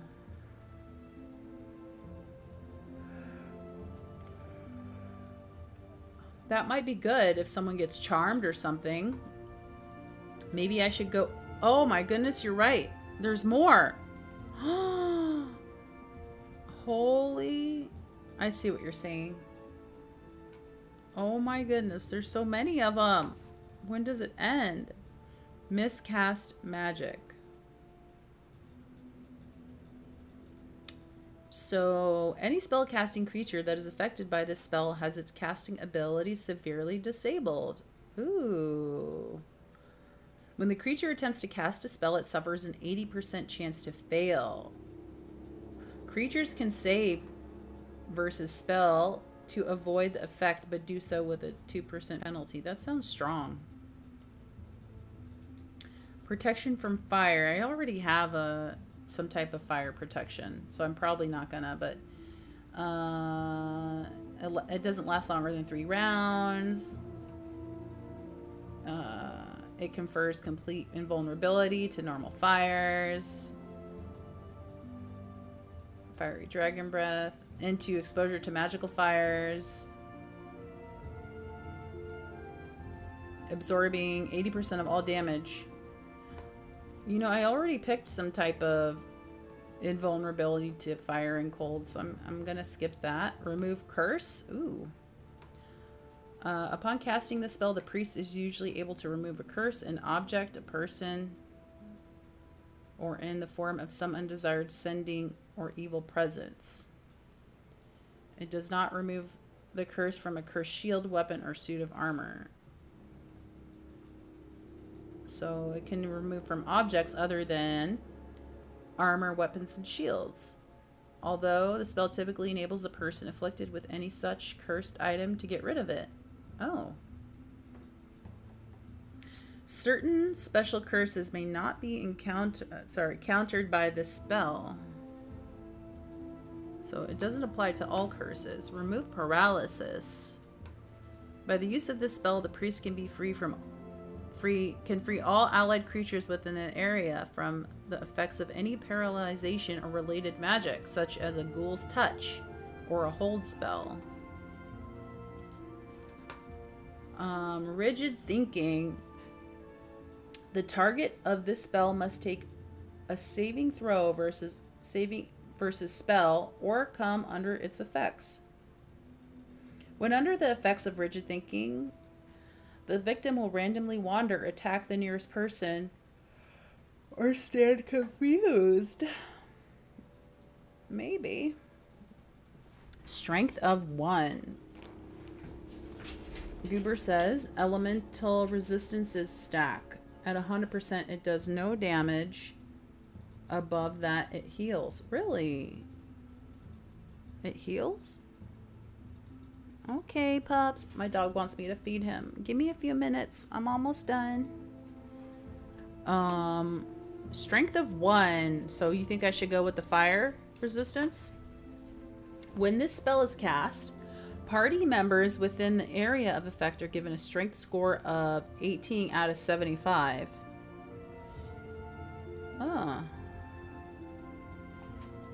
If a party member has a strength score higher, either naturally or through a magical item, then her strength is lowered to 18. Oh. So this is if you have a low strength intensive party, I'm guessing. No, thank you. Zone of sweet air repels all noxious elements from poisonous vapors, including magically created vapors such as cloud kill. This spell will dismiss all clouds in the entire area that the caster is currently in. The spell offers no protection against poisonous vapors created by a dragon's breath weapon, such as the chlorine gas of a green dragon. Sure. So animate dead I definitely want. Glyph of Warding I want, and I kind of like Miscast spell. So when the creature attempts to cast, it suffers an 80% chance of failure. That sounds really good. I guess I'll go with Miscast. Oh, I have one more though. Animate, Glyph. Oh, I didn't put a point into it. There we go. Oh, more spells? Oh my goodness. Animal summoning. I can have 2 pets. That sounds kind of strong. By means of this spell, the caster calls between 2 and 3 animals that have 4 hit dice or less. The animals appearing are randomly determined. They will remain under the caster's control until slain or the spell duration expires. Maybe. Cause serious wounds. This spell is the reverse of cure serious wounds. Instead of healing the creature touched, it causes damage. On a successful touch from the priest, this spell inflicts 17 points of damage upon the target. Ooh, that sounds strong. The next attack that the priest makes will inflict this effect. However, she only has 2 rounds to make the attack before the spell fizzles. Okay. If the priest misses the target creature, the spell is wasted.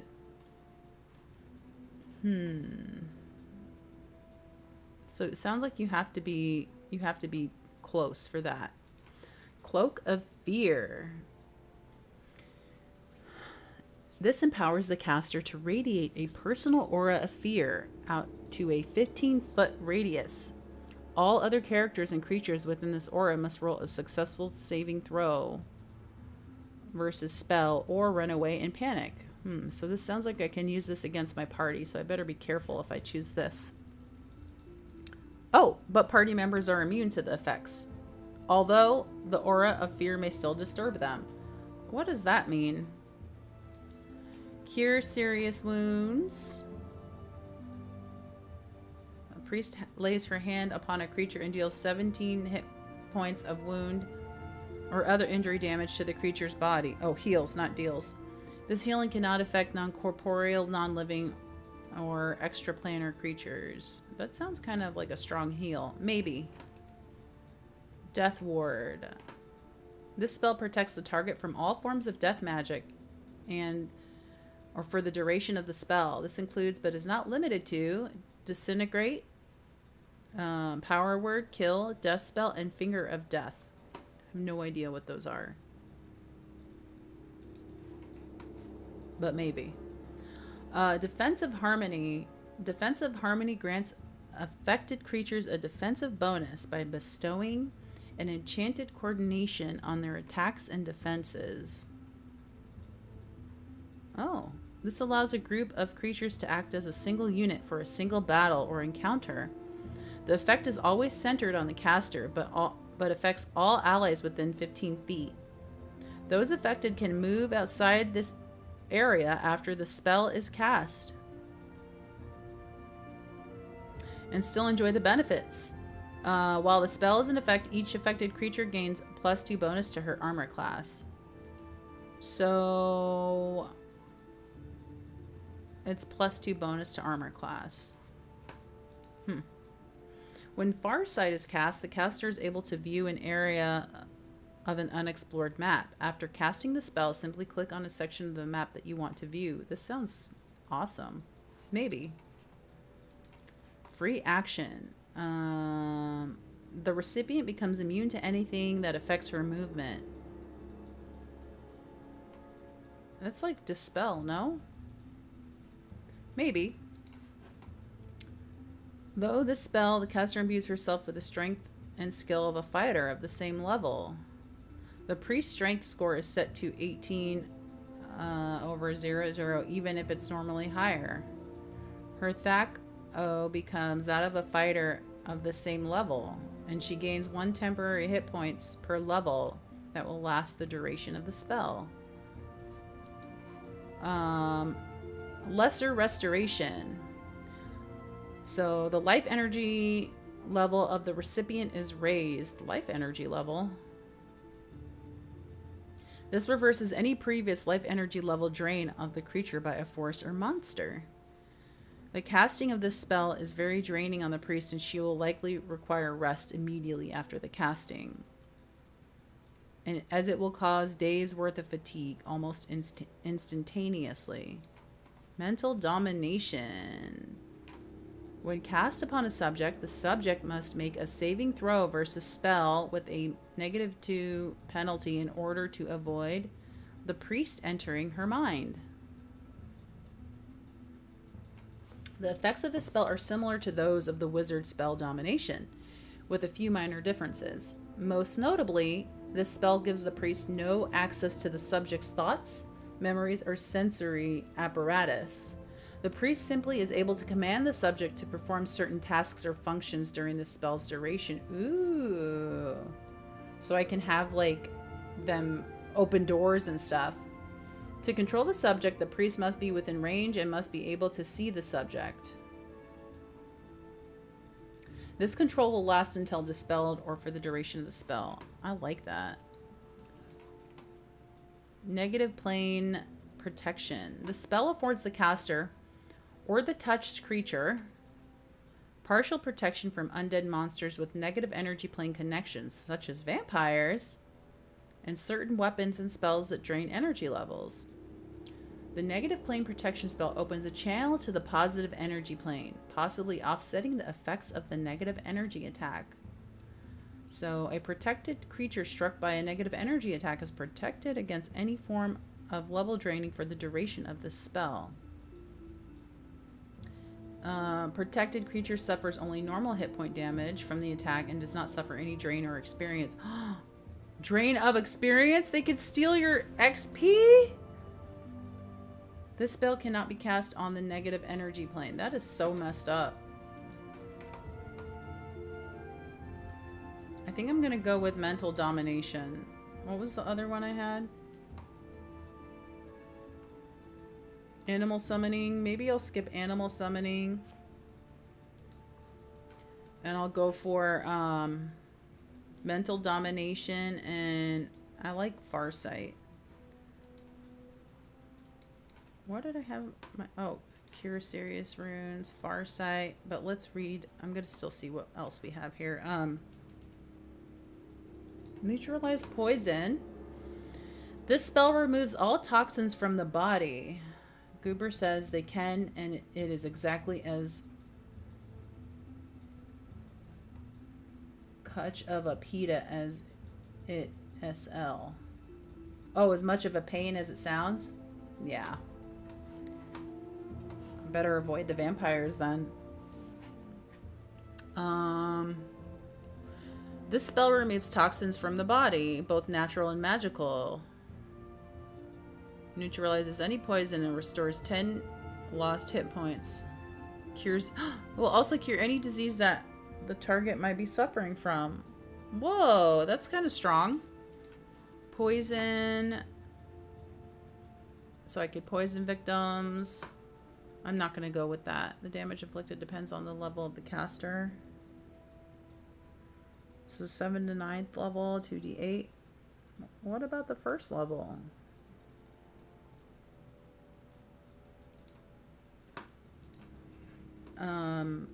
Protection from evil. Don't I have this already? A barrier moves with the recipient and has 2 major effects. First, all attacks made by evil or evilly enchanted creatures against protected creatures receive a penalty. I feel like I have this already. Protection from lightning. I'm gonna go with mental domination and Farsight. Final answer. I'm finally done with my skills. Okay, create character. Don't they look like twins? They look exactly the same.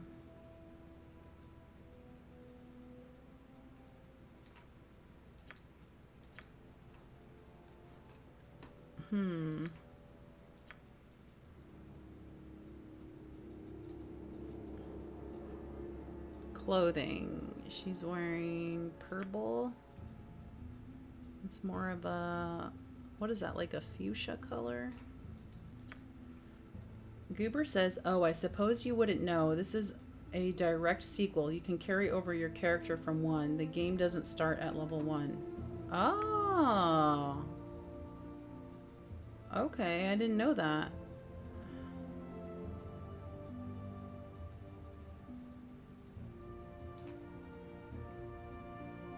I guess that's close enough. Look at the character creation.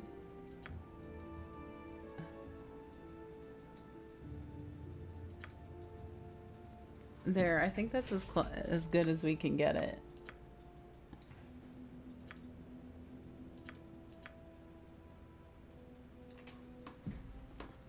There's my character. Isn't she pretty? Okay, sound. You can pick any of the listed sounds. You will fall by my hand. Of course, I'm the best choice. Oh my goodness. Sounds like an orc. The obvious choice. Everyone will benefit under my leadership. You're not so tough.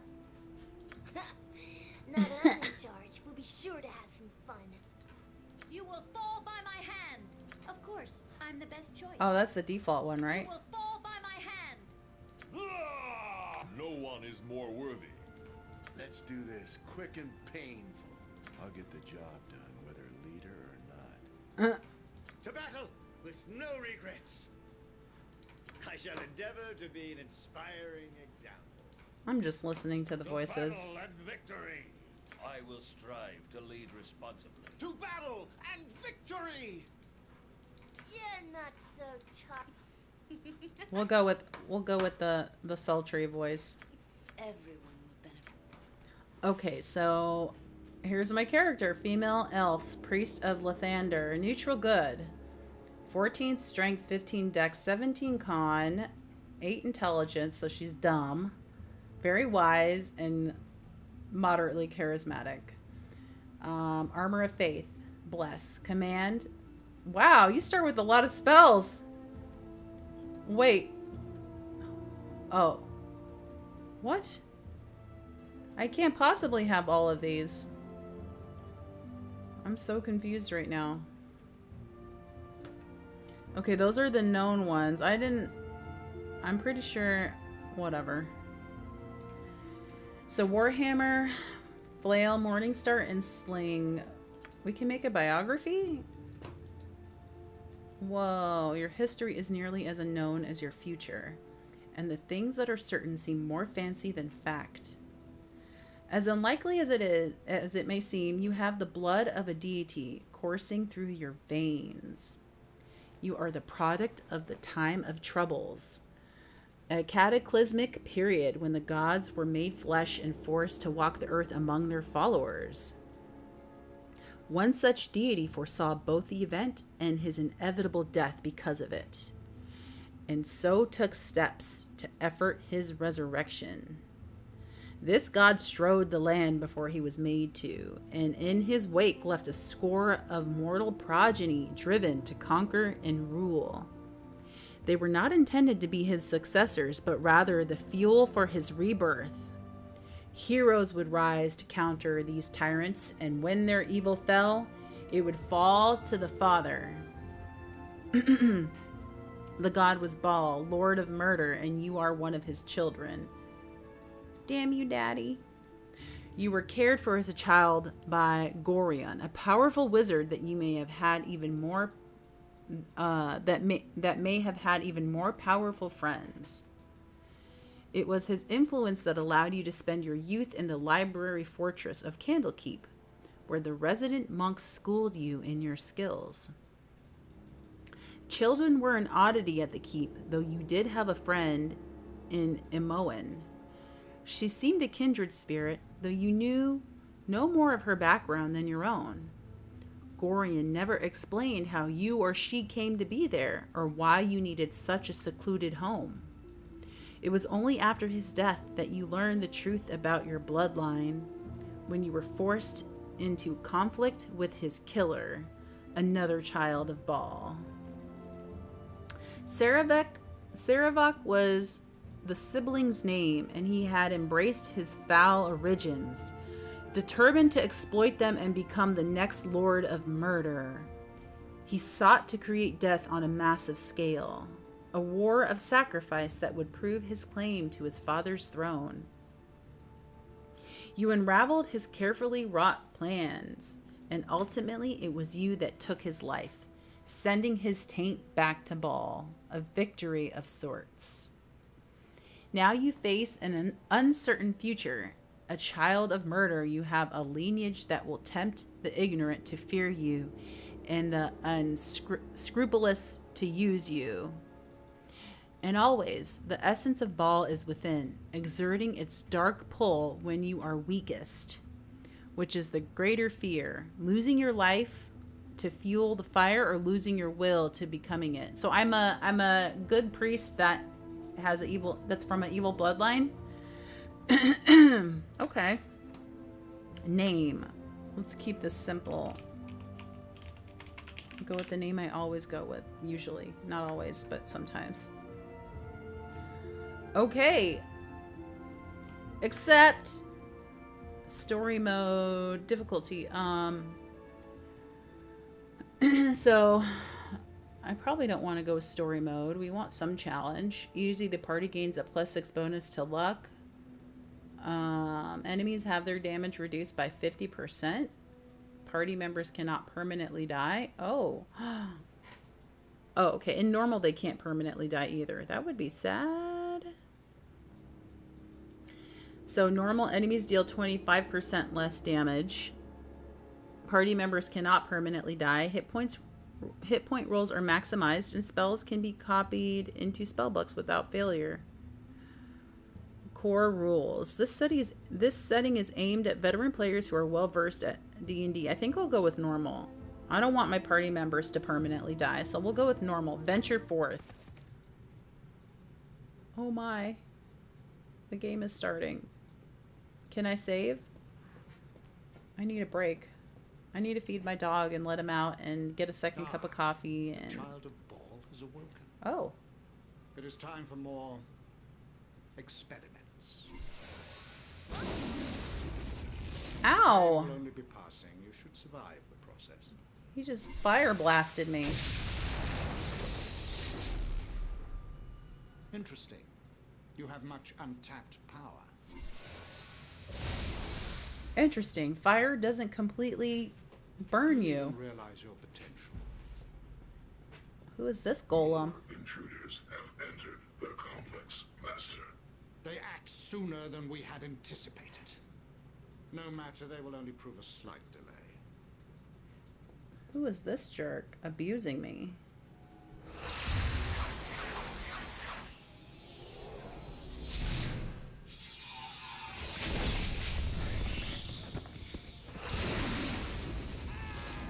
Oh.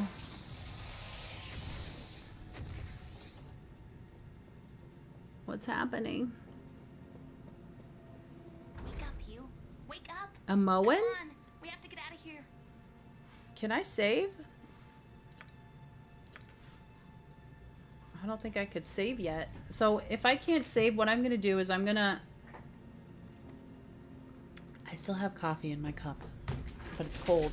I need to feed my dog and all that other jazz, but I'm going to at least get to the point where I can save. So I'm just going to go AFK and then finish this out, write it out until I can save. But my dog is like giving me the, you're going to be in trouble in a few minutes look.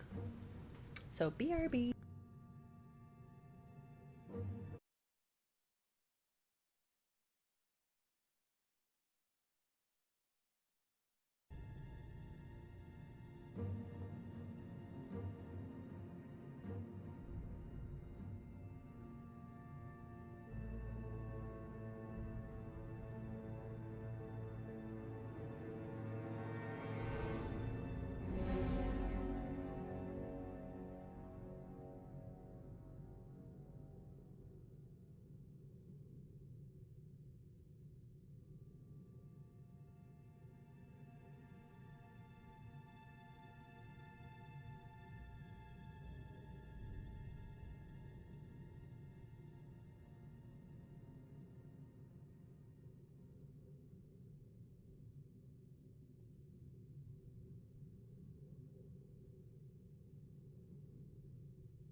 Okay, I was talking and I was still muted, so I just realized that. But Imoen says, he messed with your head too, huh? All I know is we were near Baldur's Gate and he got jumped. And got jumped. And we got jumped. Okay. Voice acting is not my thing. So my journal has been updated. I have woken up in a strange mage's dungeon, and Imoen has released me from my cell. We must find a way to escape this place, although I suspect the exits might be barred by magic. We might be able to find a way to leave if we explore the area, although we'll need to be careful.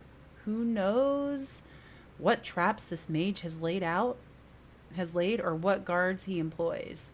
I should keep an eye out for weapons and armor to equip myself with, too. Likely some of my items are hidden somewhere in this complex if he hasn't destroyed or sold them already. I got some water instead of more coffee. And Moen says, I don't think I want to remember it all. He's been doing things to us.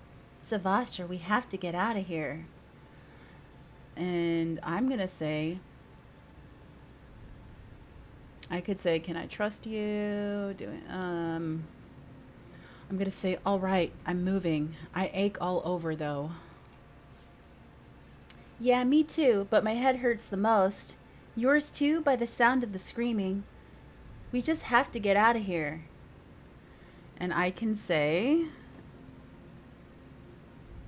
I'll not let a little headache get in my way. It isn't like a normal pain, Savastra. It's on the inside. Like my bones made a little dagger and it won't go away. Don't look at me like that. It just hurts, all right? You must have been the noise. There was a fight. Assassins came after our captor, I think. There's people dead all over. And the fighting is still going on. I could hear it. Are you going to get moving, or do I have to leave without you? Right you are. Let's go. Good. I didn't want to go by myself. I need you around, Savastra. Don't want to be here alone. We should look in that room to the west first. West and just a bit north. I think I saw some weapons in there. It's a room off the corner of this one. I don't think it's our gear. They probably sold our best stuff, but anything is better than nothing. Now let's go. Okay, so... Whoa! I'm free? Nothing to it. How do I save? Save game. We'll save here. I guess it already saved. Should I go a little bit further? I'll play a little bit longer. Maybe about 15 more minutes. I have to say, I am kind of tired of reading. This place is just too darn creepy. Oh, that's I her really voice. want out of here. This place is just too darn creepy. I really want out of here. I'm trying to get her voice down so I could be somewhat immersive. Who are these people?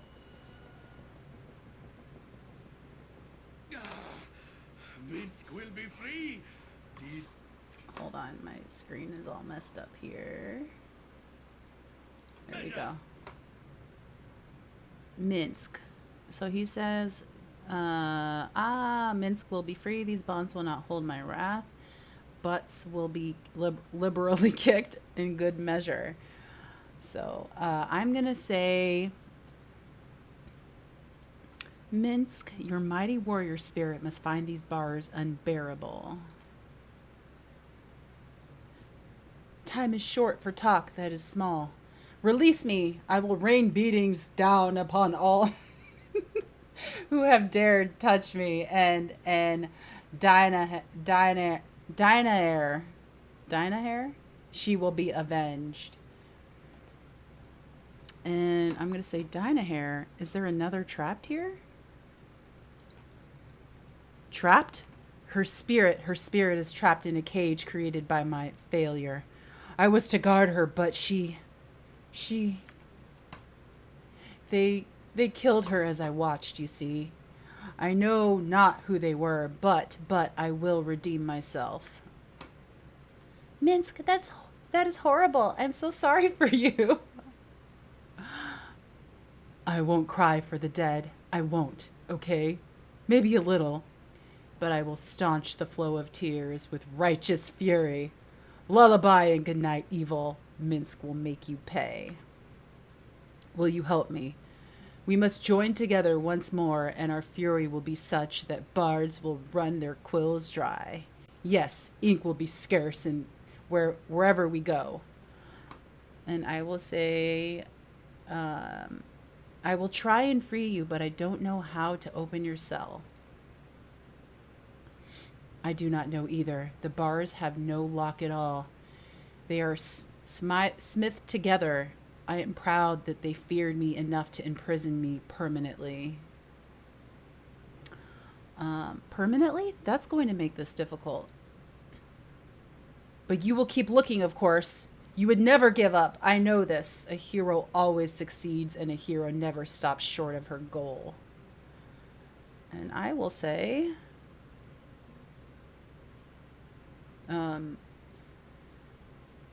but she also needs the key or switch. I don't know where they are. You have brushed me aside with your words. You won't help. Boo can see it now. Does he call himself Boo? You do not intend to cut my chains. You only intend to yank them. I will make sure you do not live long enough to abandon more friends. What? I will. I will do all of this as soon as I get these bars open. Rawr. What? The bars, they bend and twist with my berserker strength. Minsk and Boo are free. No, you will not. No. Ooh. You are a smart one. He has an accent. Now, you said what you did just to get me mad.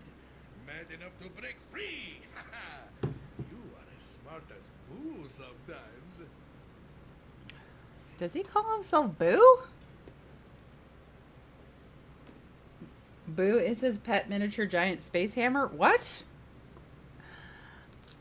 Now we can resume our adventures together. There are friends to avenge and villains to smack about the face and neck. Right, Boo? And I could say, join with me, but you must serve me better than you did Dynahair. Or I could say, together we shall make our enemies answer for our fallen. I'm going to say number 2. Together we shall make our enemies answer. Answer they will, and my sword shall be the question. We shall have fistfuls of sweet, sweet justice, and our enemies will be stains beneath our feet. Nakata says, this voice actor always gets the best roles and characters. I'm going to try to do their voices, but just bear with me, okay? I'm sure I'll get better. What? Yes, but, all right. Boo tells me that I am raving again. I did not notice a difference, but I shall heed his words nonetheless. Jim Cummings, is that his name? Come. We must go now. Yes. Minsk and Boo and you together again. Beware, villains. I will force justice down your evil... Why do I sound like Dracula? Evil throats. I could say, I see you still have that rodent. Dare I ask how you have kept it hidden from our captors? Or I could say, are you talking to a hamster? What kind of warrior are you? Are you talking to a hamster? I am the best kind of warrior, I am large, and I carry nature's favor with me wherever I go. Boo is my animal companion, and while some smaller rangers might compensate for their size by traveling with bears or wolves, I prefer the subtleties provided by a miniature giant space hammer. Hamster. I said hammer. Yes, subtle. Oh my goodness. I don't know about that, Minsk, but he sure is cute. He sure is a cute little fuzzy wuzzy. I can't read and do voice acting at the same time. Aren't you, Boo? Boo is the best purchase I ever made, and despite my head wound, I could tell you that his previous owner was good and honest. Boo is an asset to us all.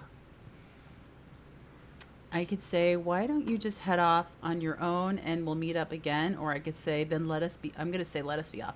Then let us be off, and woe be to those that dare to stand in our way. I have lost myself in your words, but Boo thinks you're just ducky. Onward. Okay. Who's this person here? Quickly, we must get out of here before whoever did this returns. I swear, traveling with you is never dull. Oh, she has an accent too. I could say, I may help, but refresh my memory as to who you are. Or I can say, you can't make demands of me. No. Let's take all the party members we can take right now. He's the voice actor for Pooh and Tigger? Really? I could say, I don't know why I'm here. Perhaps you are to blame. I can say, do you know why we are here? Have you any idea why we are here? I don't really care who she is right now. Let's say why. Let me just help her.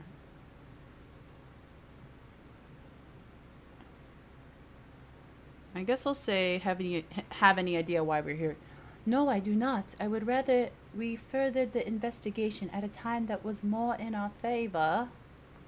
She's turning British all of a sudden. We have friends to find, and in time, enemies to punish. I will repeat what I believe led to our capture, if I must, but I doubt it shall prove to be different than what is already known to you. My husband, Kilad, and I have traveled with you for some seasons now, and the places we have seen number too many to name. Now British is turning Jamaican. Your unique heritage has proven a magnet to adventure, for better or worse, and your foster father was right in directing us to watch over you. We remain in your company as friends more than guardians, and our exploits together have left the land for the better. I don't know how to do her voice, yo. We have earned many enemies, but we have dispatched them all. Whoever has trapped us now is certainly powerful to have done this so easily. Once we know, we will deal with them in due course. But for the time being, it is more important we retrieve our friends and companions and leave this place. I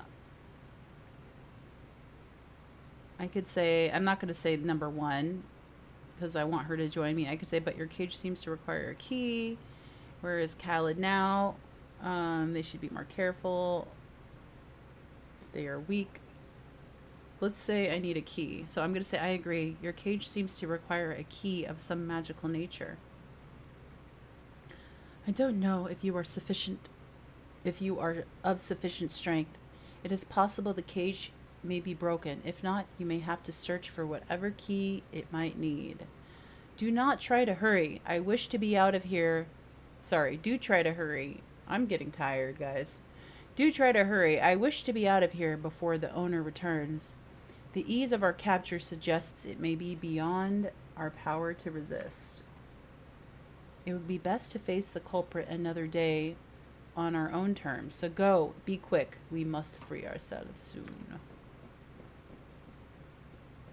Can we break the door?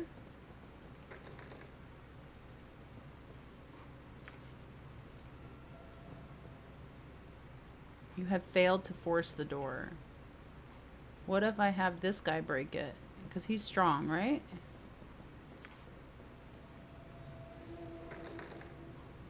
Hold on. How do I select him? Where Minsk goes, evil stands aside. Can he break it with his fist? What about... what is this? Can we pick the lock somehow? Maybe the hamster can pick the lock? I don't know. I guess we'll have to find a key, huh? What happened? I don't know the controls. How come nobody's following me? Maybe I have to pick her? Yeah, they're not following me. Come on, guys. Yep. Swords, not words.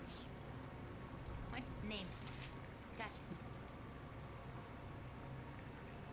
No, you don't have to move them all manually, do you? And who stand ready? Whatever you want. What is this? This portal requires a key of some sort. You cannot step through without this item. Bottom right corner. Oh, thank you. Where did she go? Oh. Can we loot these bodies? How do you loot?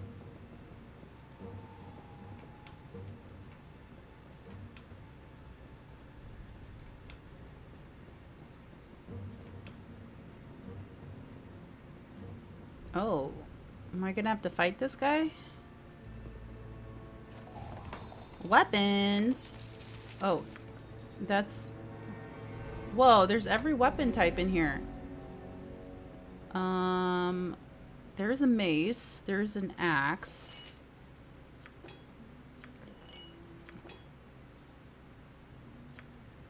Oh, battle. Okay, you can right click it. Battle axe. Okay. This is a long sword. We don't use that. Katana. Ooh. You can also click and drag to regroup everyone. Oh, okay. I'm waiting. If you say so. What is this? This is a quarterstaff, mace, spear, a halberd, a key. We need that. Okay. How do I wear it? Let's see. What's in here?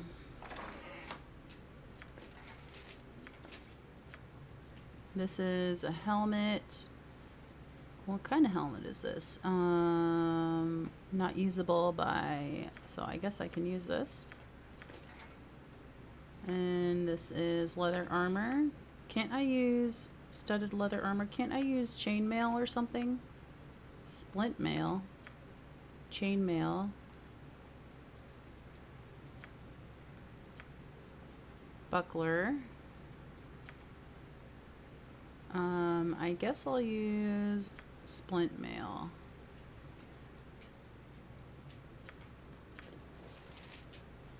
And a buckler.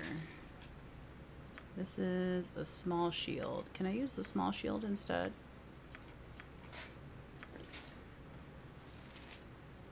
So how do I put this on?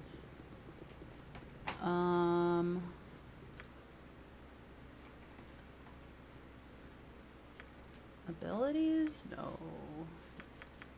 I don't think you could equip armor from there. Oh, here we go.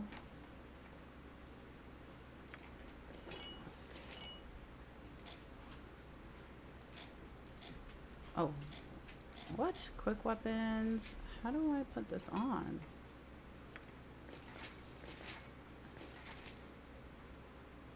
Helmet. There we go. Shield. Okay. Okay. Where do you put the weapon?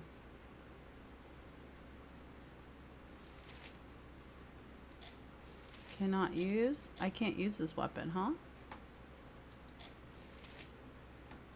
That's sad. So it looks like I can't use this weapon. Let's see what other weapon I can use. I guess I'll take the mace for now.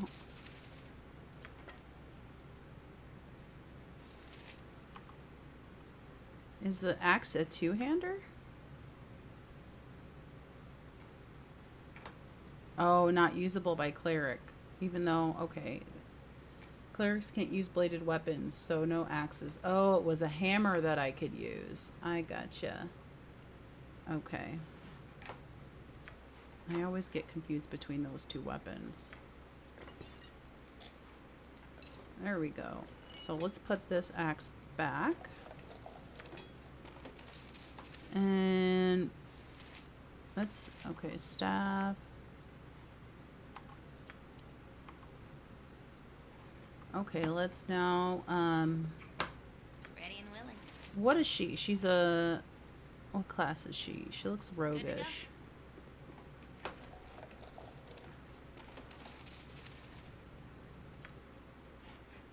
So she is a thief mage? She's a mage? She's a mage thief. Oh, that's interesting. That's cool. So, is she wearing a weapon? Probably not. I guess we'll give her a short sword. Can she wear this? She can. A den of stinking Staff. Cover your nose, boo. Um, We will leave no crevice untouched. She can't use that.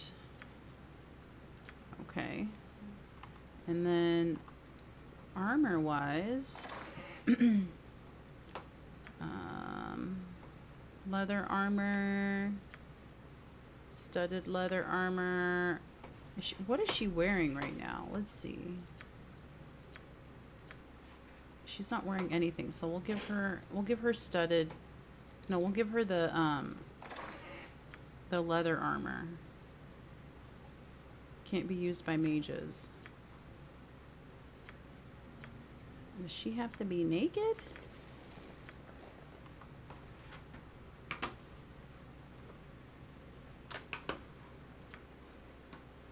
Can you wear this? You can. You just can't cast spells, right?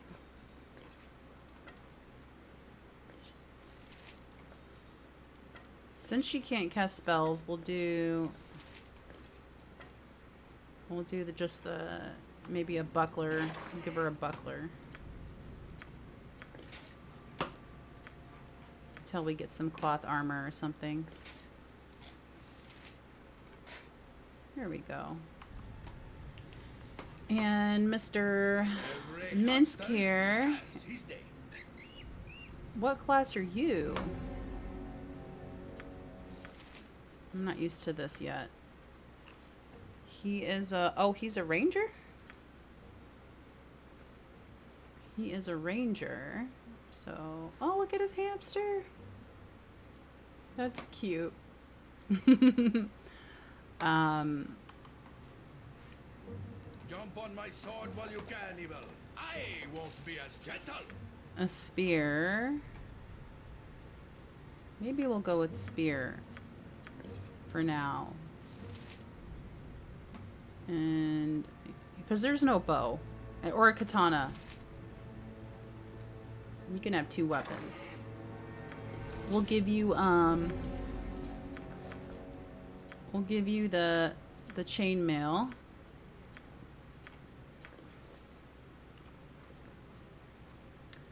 Goober says you don't have to do each person individually. You can pick everything up and move from person to person. Oh, okay.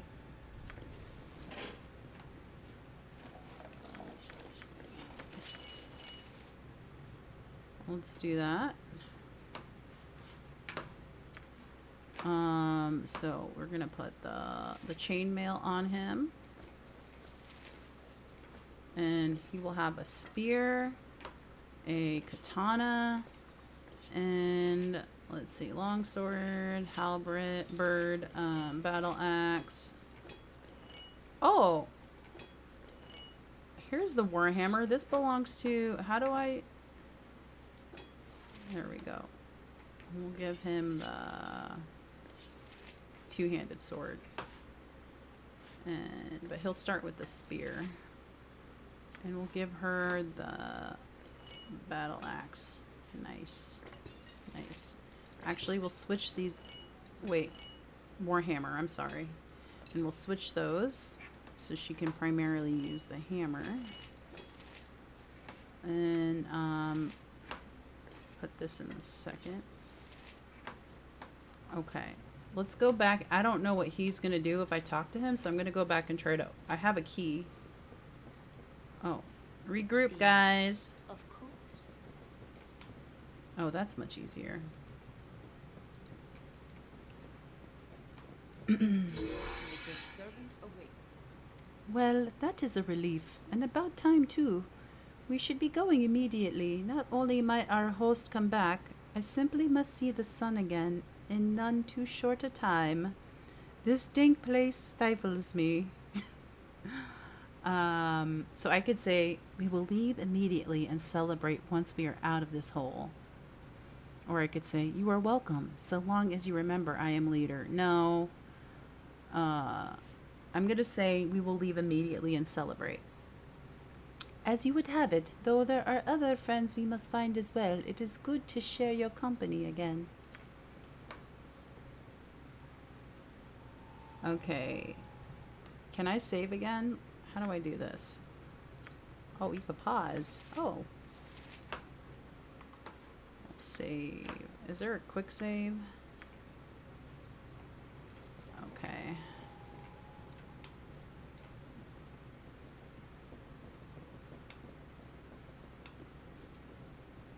What do you have to say, you big golem? Prisoners must not escape. The master does not will it. Wow, a golem. Powerful magic stuff. Odd that it's not hostile. I suppose its maker didn't expect us to escape, so it never got orders for restraining us. Goober says, you know you picked which weapons you can use without penalties. NPCs have them too. You can check what everyone should use by clicking the head on the right. Oh. I'll check after I'm out of this dialogue. They only do exactly what they are directed to. They don't really think. If it hasn't been told to keep quiet, we might get some information out of it. Prisoners must not escape.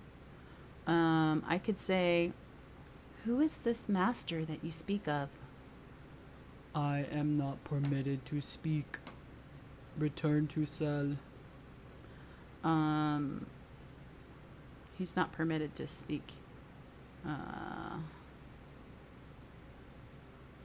Should I try to trick him? The master wants me to be free. He released me. Only I release the master's prisoners.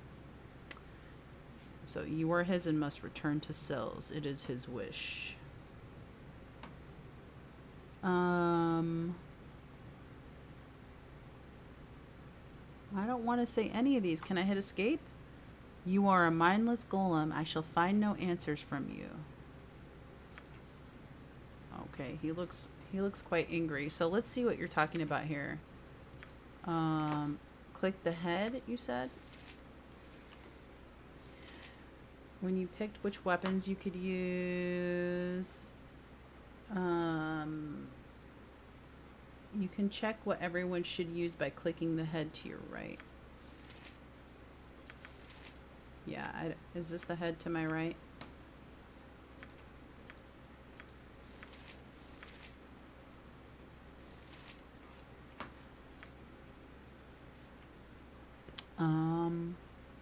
Maybe here? You meant left? Oh, okay, yeah. Yeah. I think I'm using the right ones, though. Because I looked at their... where was it? Combat skills? Combat stats? Information. Information, I think, tells you.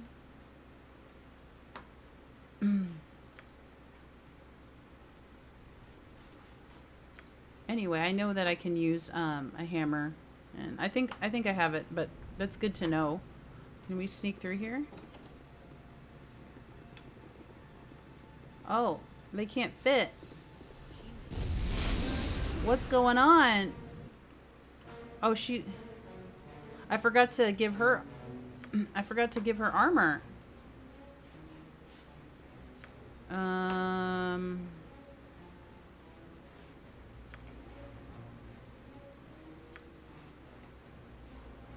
Let's see. What does she use? That I don't know. She uses Scimitar, Wakizashi, Ninjato, and Quarterstaff. Sling and Club. I guess I'll give her the Quarterstaff that the Mage was using. Let me see. So we'll give this to her. And I don't know what armor she could wear. Maybe since she's a spellcaster, she shouldn't wear any. Let me see. Let me look at her profile again. Oh, she's a multi-class.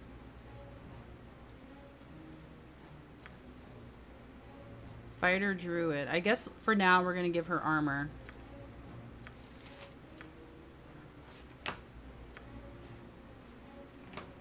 He has... Where's the extra armor that I had? Oh, here it is. Oh, she does have it. Okay.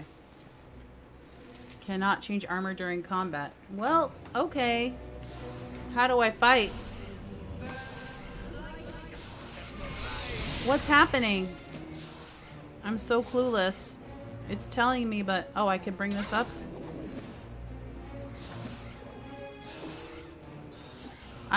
Things are automatically going?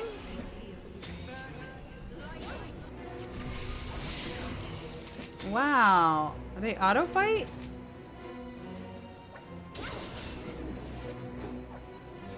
Okay. Get them. I kind of don't mind that. We're fighting a smoke method. Savastra's like, interesting. This place is I won the just battle. creepy. I really want out of here. Loot all. I saw loot everything, or quick loot. Where's quick loot? I saw it, but I don't. Let's talk. What is this? Oh, here's quick loot. It doesn't have any loot? Okay.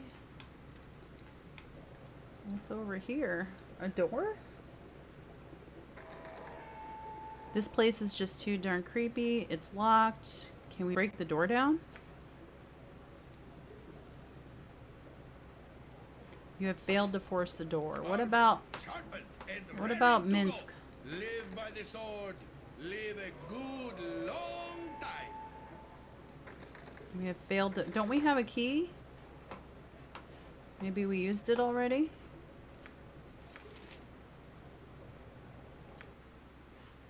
Who has the key? Can maybe a Moen can lockpick?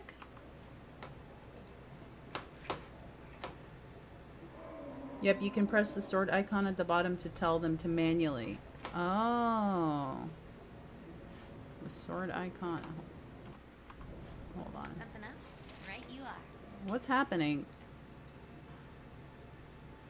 Where did everything go? Oh, there's your spells. I don't know what I did. Oh, I got rid of that. Okay.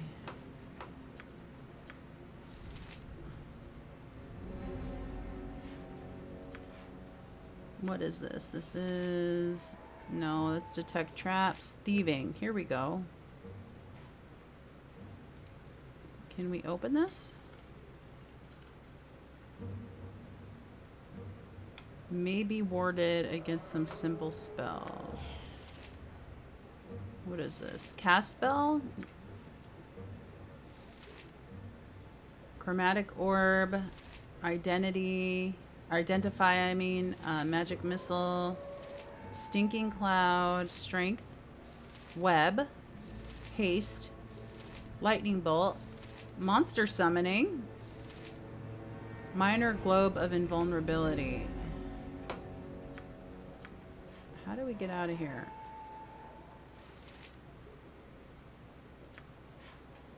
Time to move? Use item. What is this? Special abilities. Set snare. Yep. I guess we can't go that way? Alright, alright. Maybe I have to pickpocket or kill the golem? He might kick our butts, though. If that's what you want. I guess I'll save again. Is there a quick save? I don't know what I'm doing.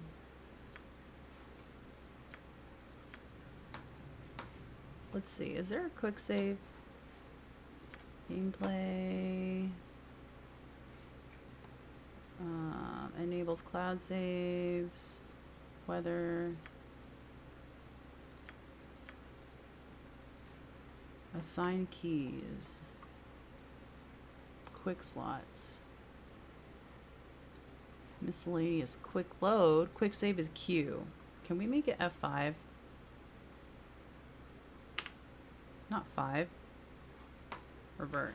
F5. It won't let me. Okay, well, it's Q then.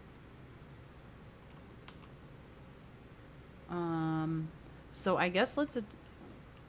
Did I pause? There we go. I guess let's attack him. So you said this will be a manual. You said the sword at the bottom. This is the only sword I see, so.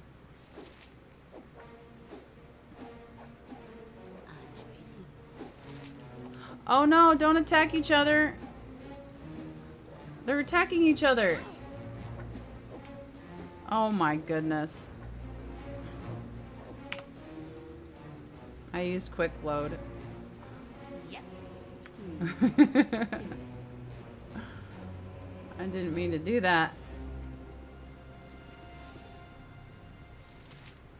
Stop. We want to attack the golem.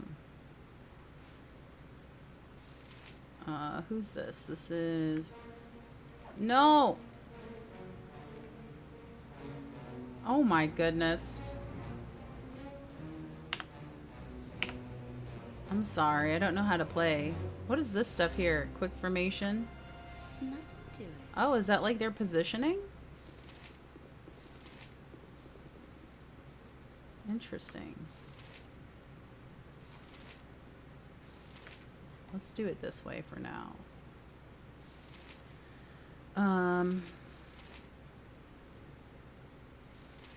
What is this? Select all.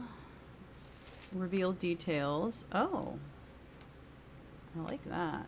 That kind of helps. I guess, I don't know where to go or... Oh, is there a path here?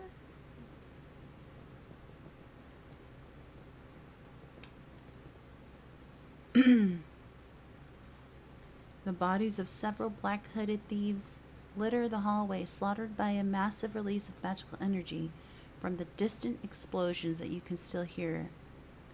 It seems as if whatever battle killed these men still rages. Okay. Word, word. Whoa. The machine in the center of the room looks dangerous. Perhaps there is some sort of control device that will allow you to turn it off. Whoa. Could that be over here?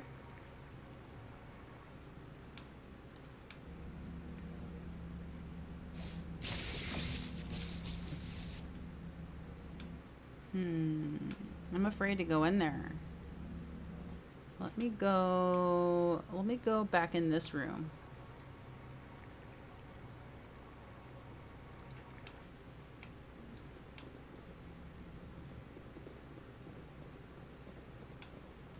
Let's see if this has anything. That's a portal.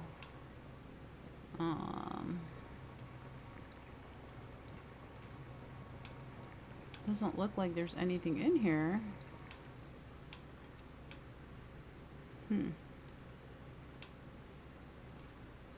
Let's see. Maybe this dead body has something on it. Worth a try. I don't see any. Oh, there's a picture that looks quite suspicious. Let's go check out that picture. Yep.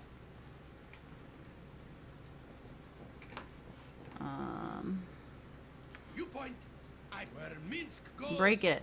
evil stands aside. How do you break doors?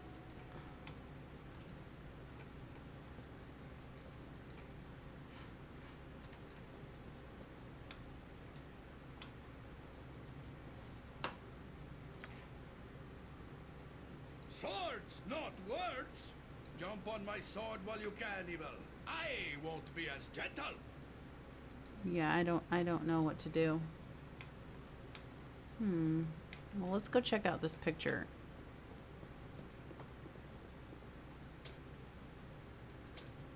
It's locked. Pictures can be locked? I'm about to learn a very important lesson. Oh no. If I could figure it out. A den of stinking evil. Cover your nose, boo. We will leave no crevice untouched.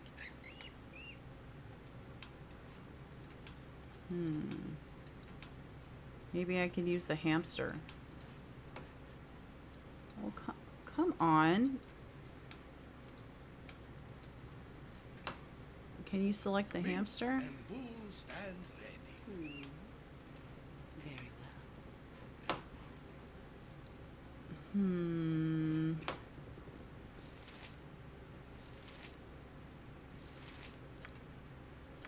This place is just too darn creepy. I really want out of here. Quick loot. Oh, that's not how you loot. How do you loot? I'm waiting. Let's see here. This is return to game. World map.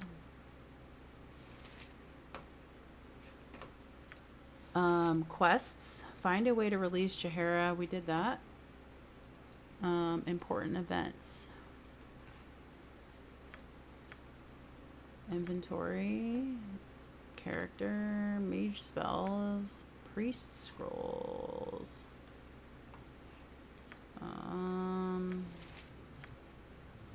What's happening? What did I do?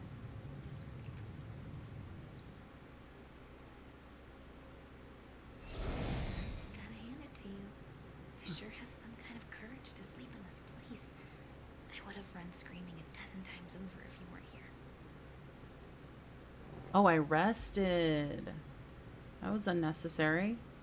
I could say we needed rest to succeed. We had to take the chance. It seems safe enough. No one has taken serious notice of our escape. I'll say I know what you mean. This place worries me too. Does it?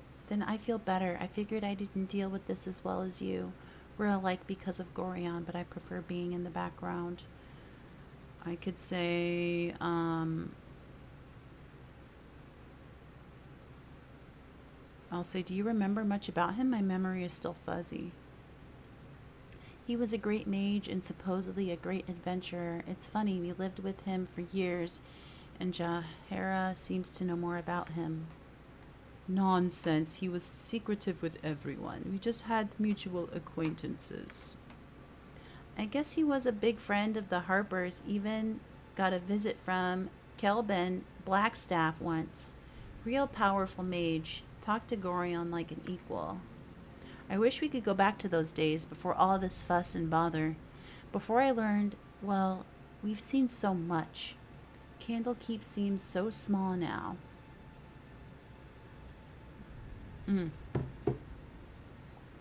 I could say, yes, but then to me, it always did. It was home, but I outgrew it. I could say there wasn't much to go back to with Gorion gone. Or I could say you have to move on eventually. Speaking of which, I'm going to say we have to move on eventually. Yeah, you're right. I don't want to spend a second more in this place than I have to. My head still hurts. I keep seeing things in corners and such. We won't be able to just walk away, you know. The guy that captured us, he knows about you. He said something about potential, something about great power. Savastra, say we won't look back. I don't care if he can tap the power or access whatever avatar stuff. We've got to get away from all this death. I could say, I have no intention of looking back. Our host has proven his evil intent. Means a lot to hear that. I can't stand all these shadows. Whatever you want. Okay, so let's... No! What are you doing? Oh my goodness. Something's happening, guys. How do I stop the manual attacks? I have no idea what's going on.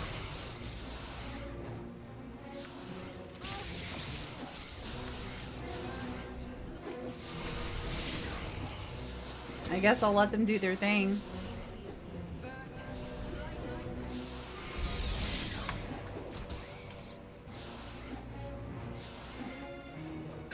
So how do you manually attack again? T?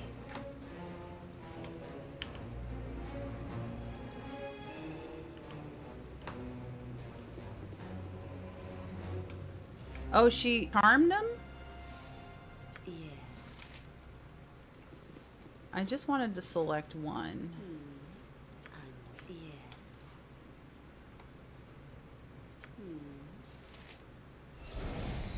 Select all. No. How do we just select one? At your servant, it is done. What do you want? Name that. Here we go. Uh-oh. The charm broke. And how do we loot these guys? Ready? Good to go.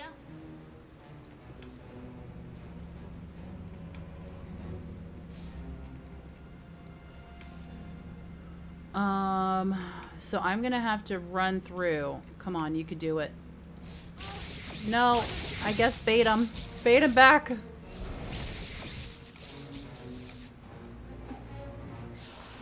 Oh wow. When you put your mouse over your enemies, it will change into a sword.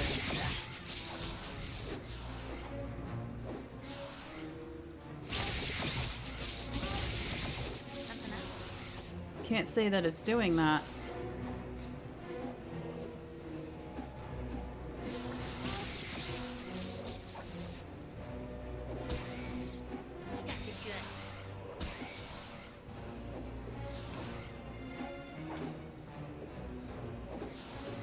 Huh.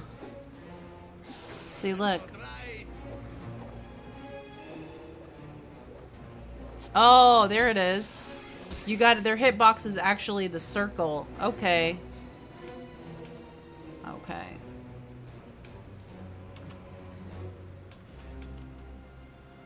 Right, you are. Okay, gotcha. Oh, okay. That's crazy. So, who has the most? We're gonna have Minsk run in there. Live by the sword. Live a good. We're gonna have long him time. run across.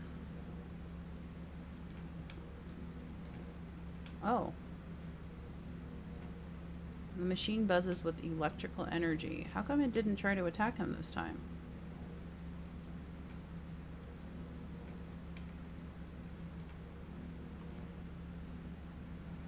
Okay, pause and click.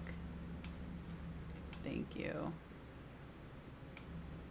Is there anything here? Oh. Let me gather the rest of the crew. Of course.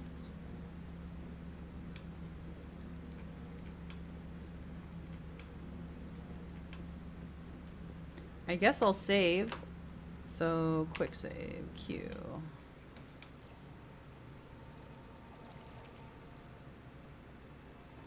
What's in here?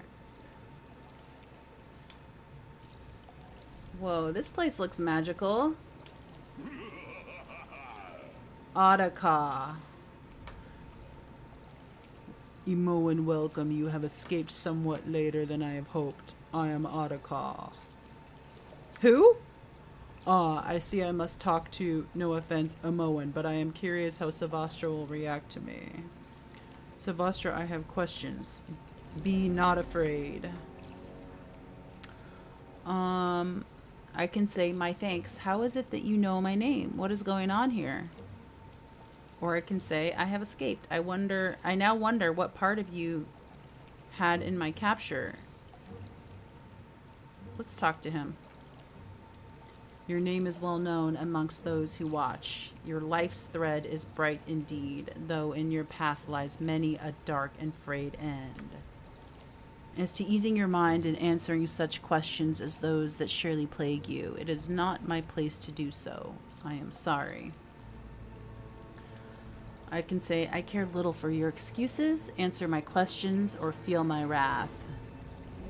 Then I could say, or I can say, then of what use can you be to me? Or I can say, it seems that you have no wish to assist me.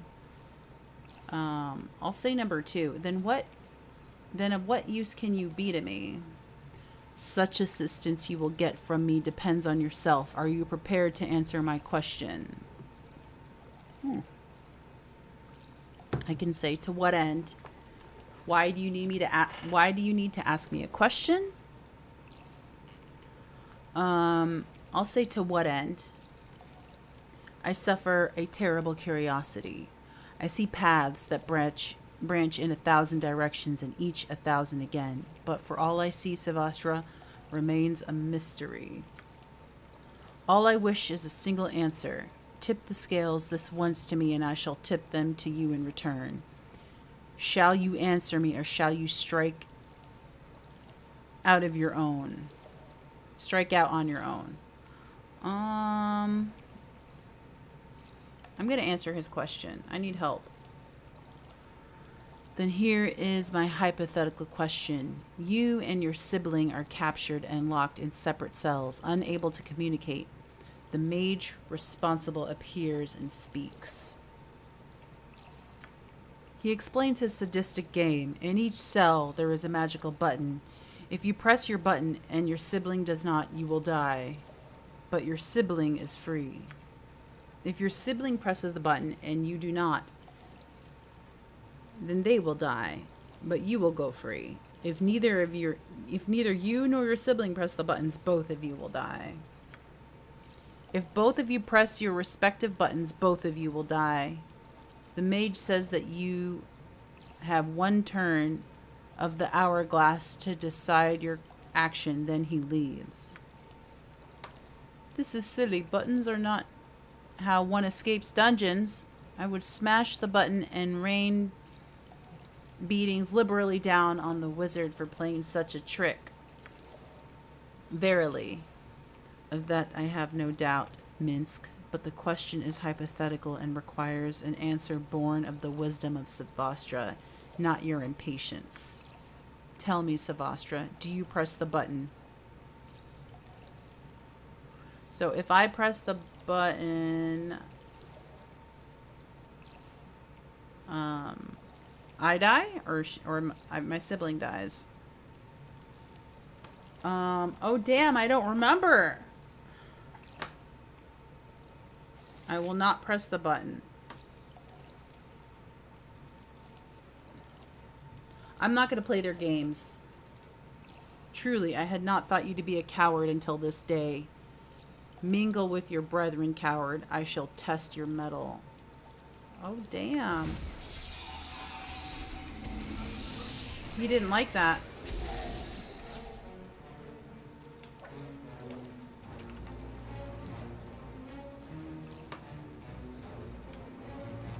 Let me try casting a spell.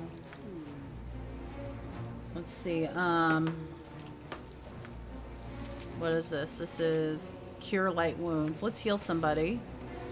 Whoop. Everyone's health is max. Okay. Let's summon Animate the Dead. Is there any undead anywhere?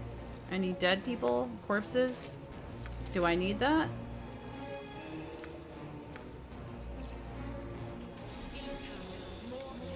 Oh, did that work? I'm doing something. Oh, there we go. It's all happening so fast, guys. I guess let's just let them do their thing automatically. I kind of dig that.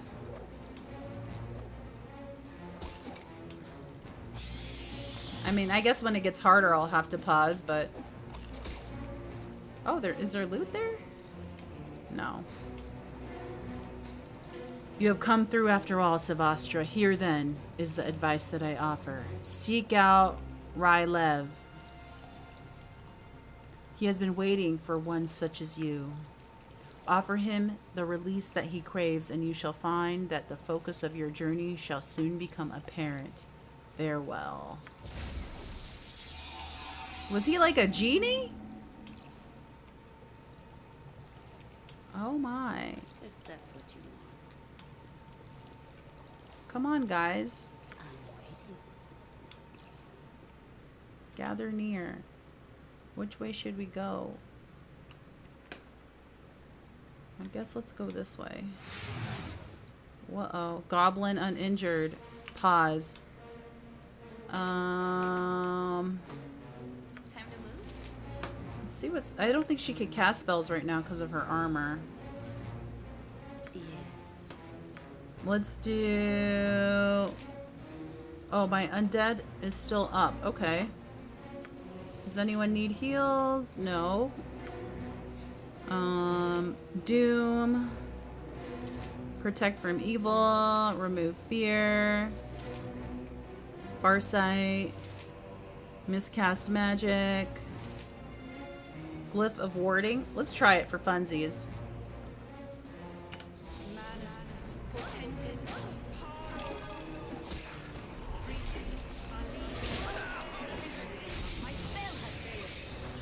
My spell has failed.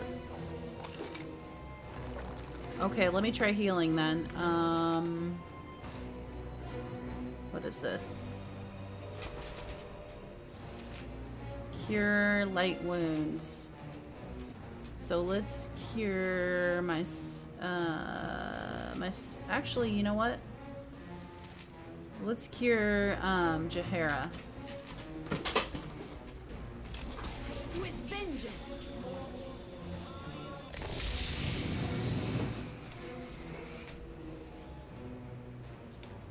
Nice. There's loot back here. I think I'm gonna save here though. I definitely need a break. But All right. I'm getting the basics down. I'll get better. So how do I loot? Let's see. How does one loot? Oh, there we go. Ooh, I found gold and an axe, and they kind of need to get out of my way. Come on, guys. Nothing to it. Yeah. Very well. Oh. Is this all loot? Whoa. Okay, I think I get it now. The loot comes up here, up top. And what is this? Identify. I believe Moen had an identify. Who had an identify spell? Somebody did. Battle axe, bow. We'll give that to the ranger. What is this? Arrows. We'll give that to the ranger. But I'm gonna save here. Anyway, thanks for hanging out. It was fun. Catch you next time.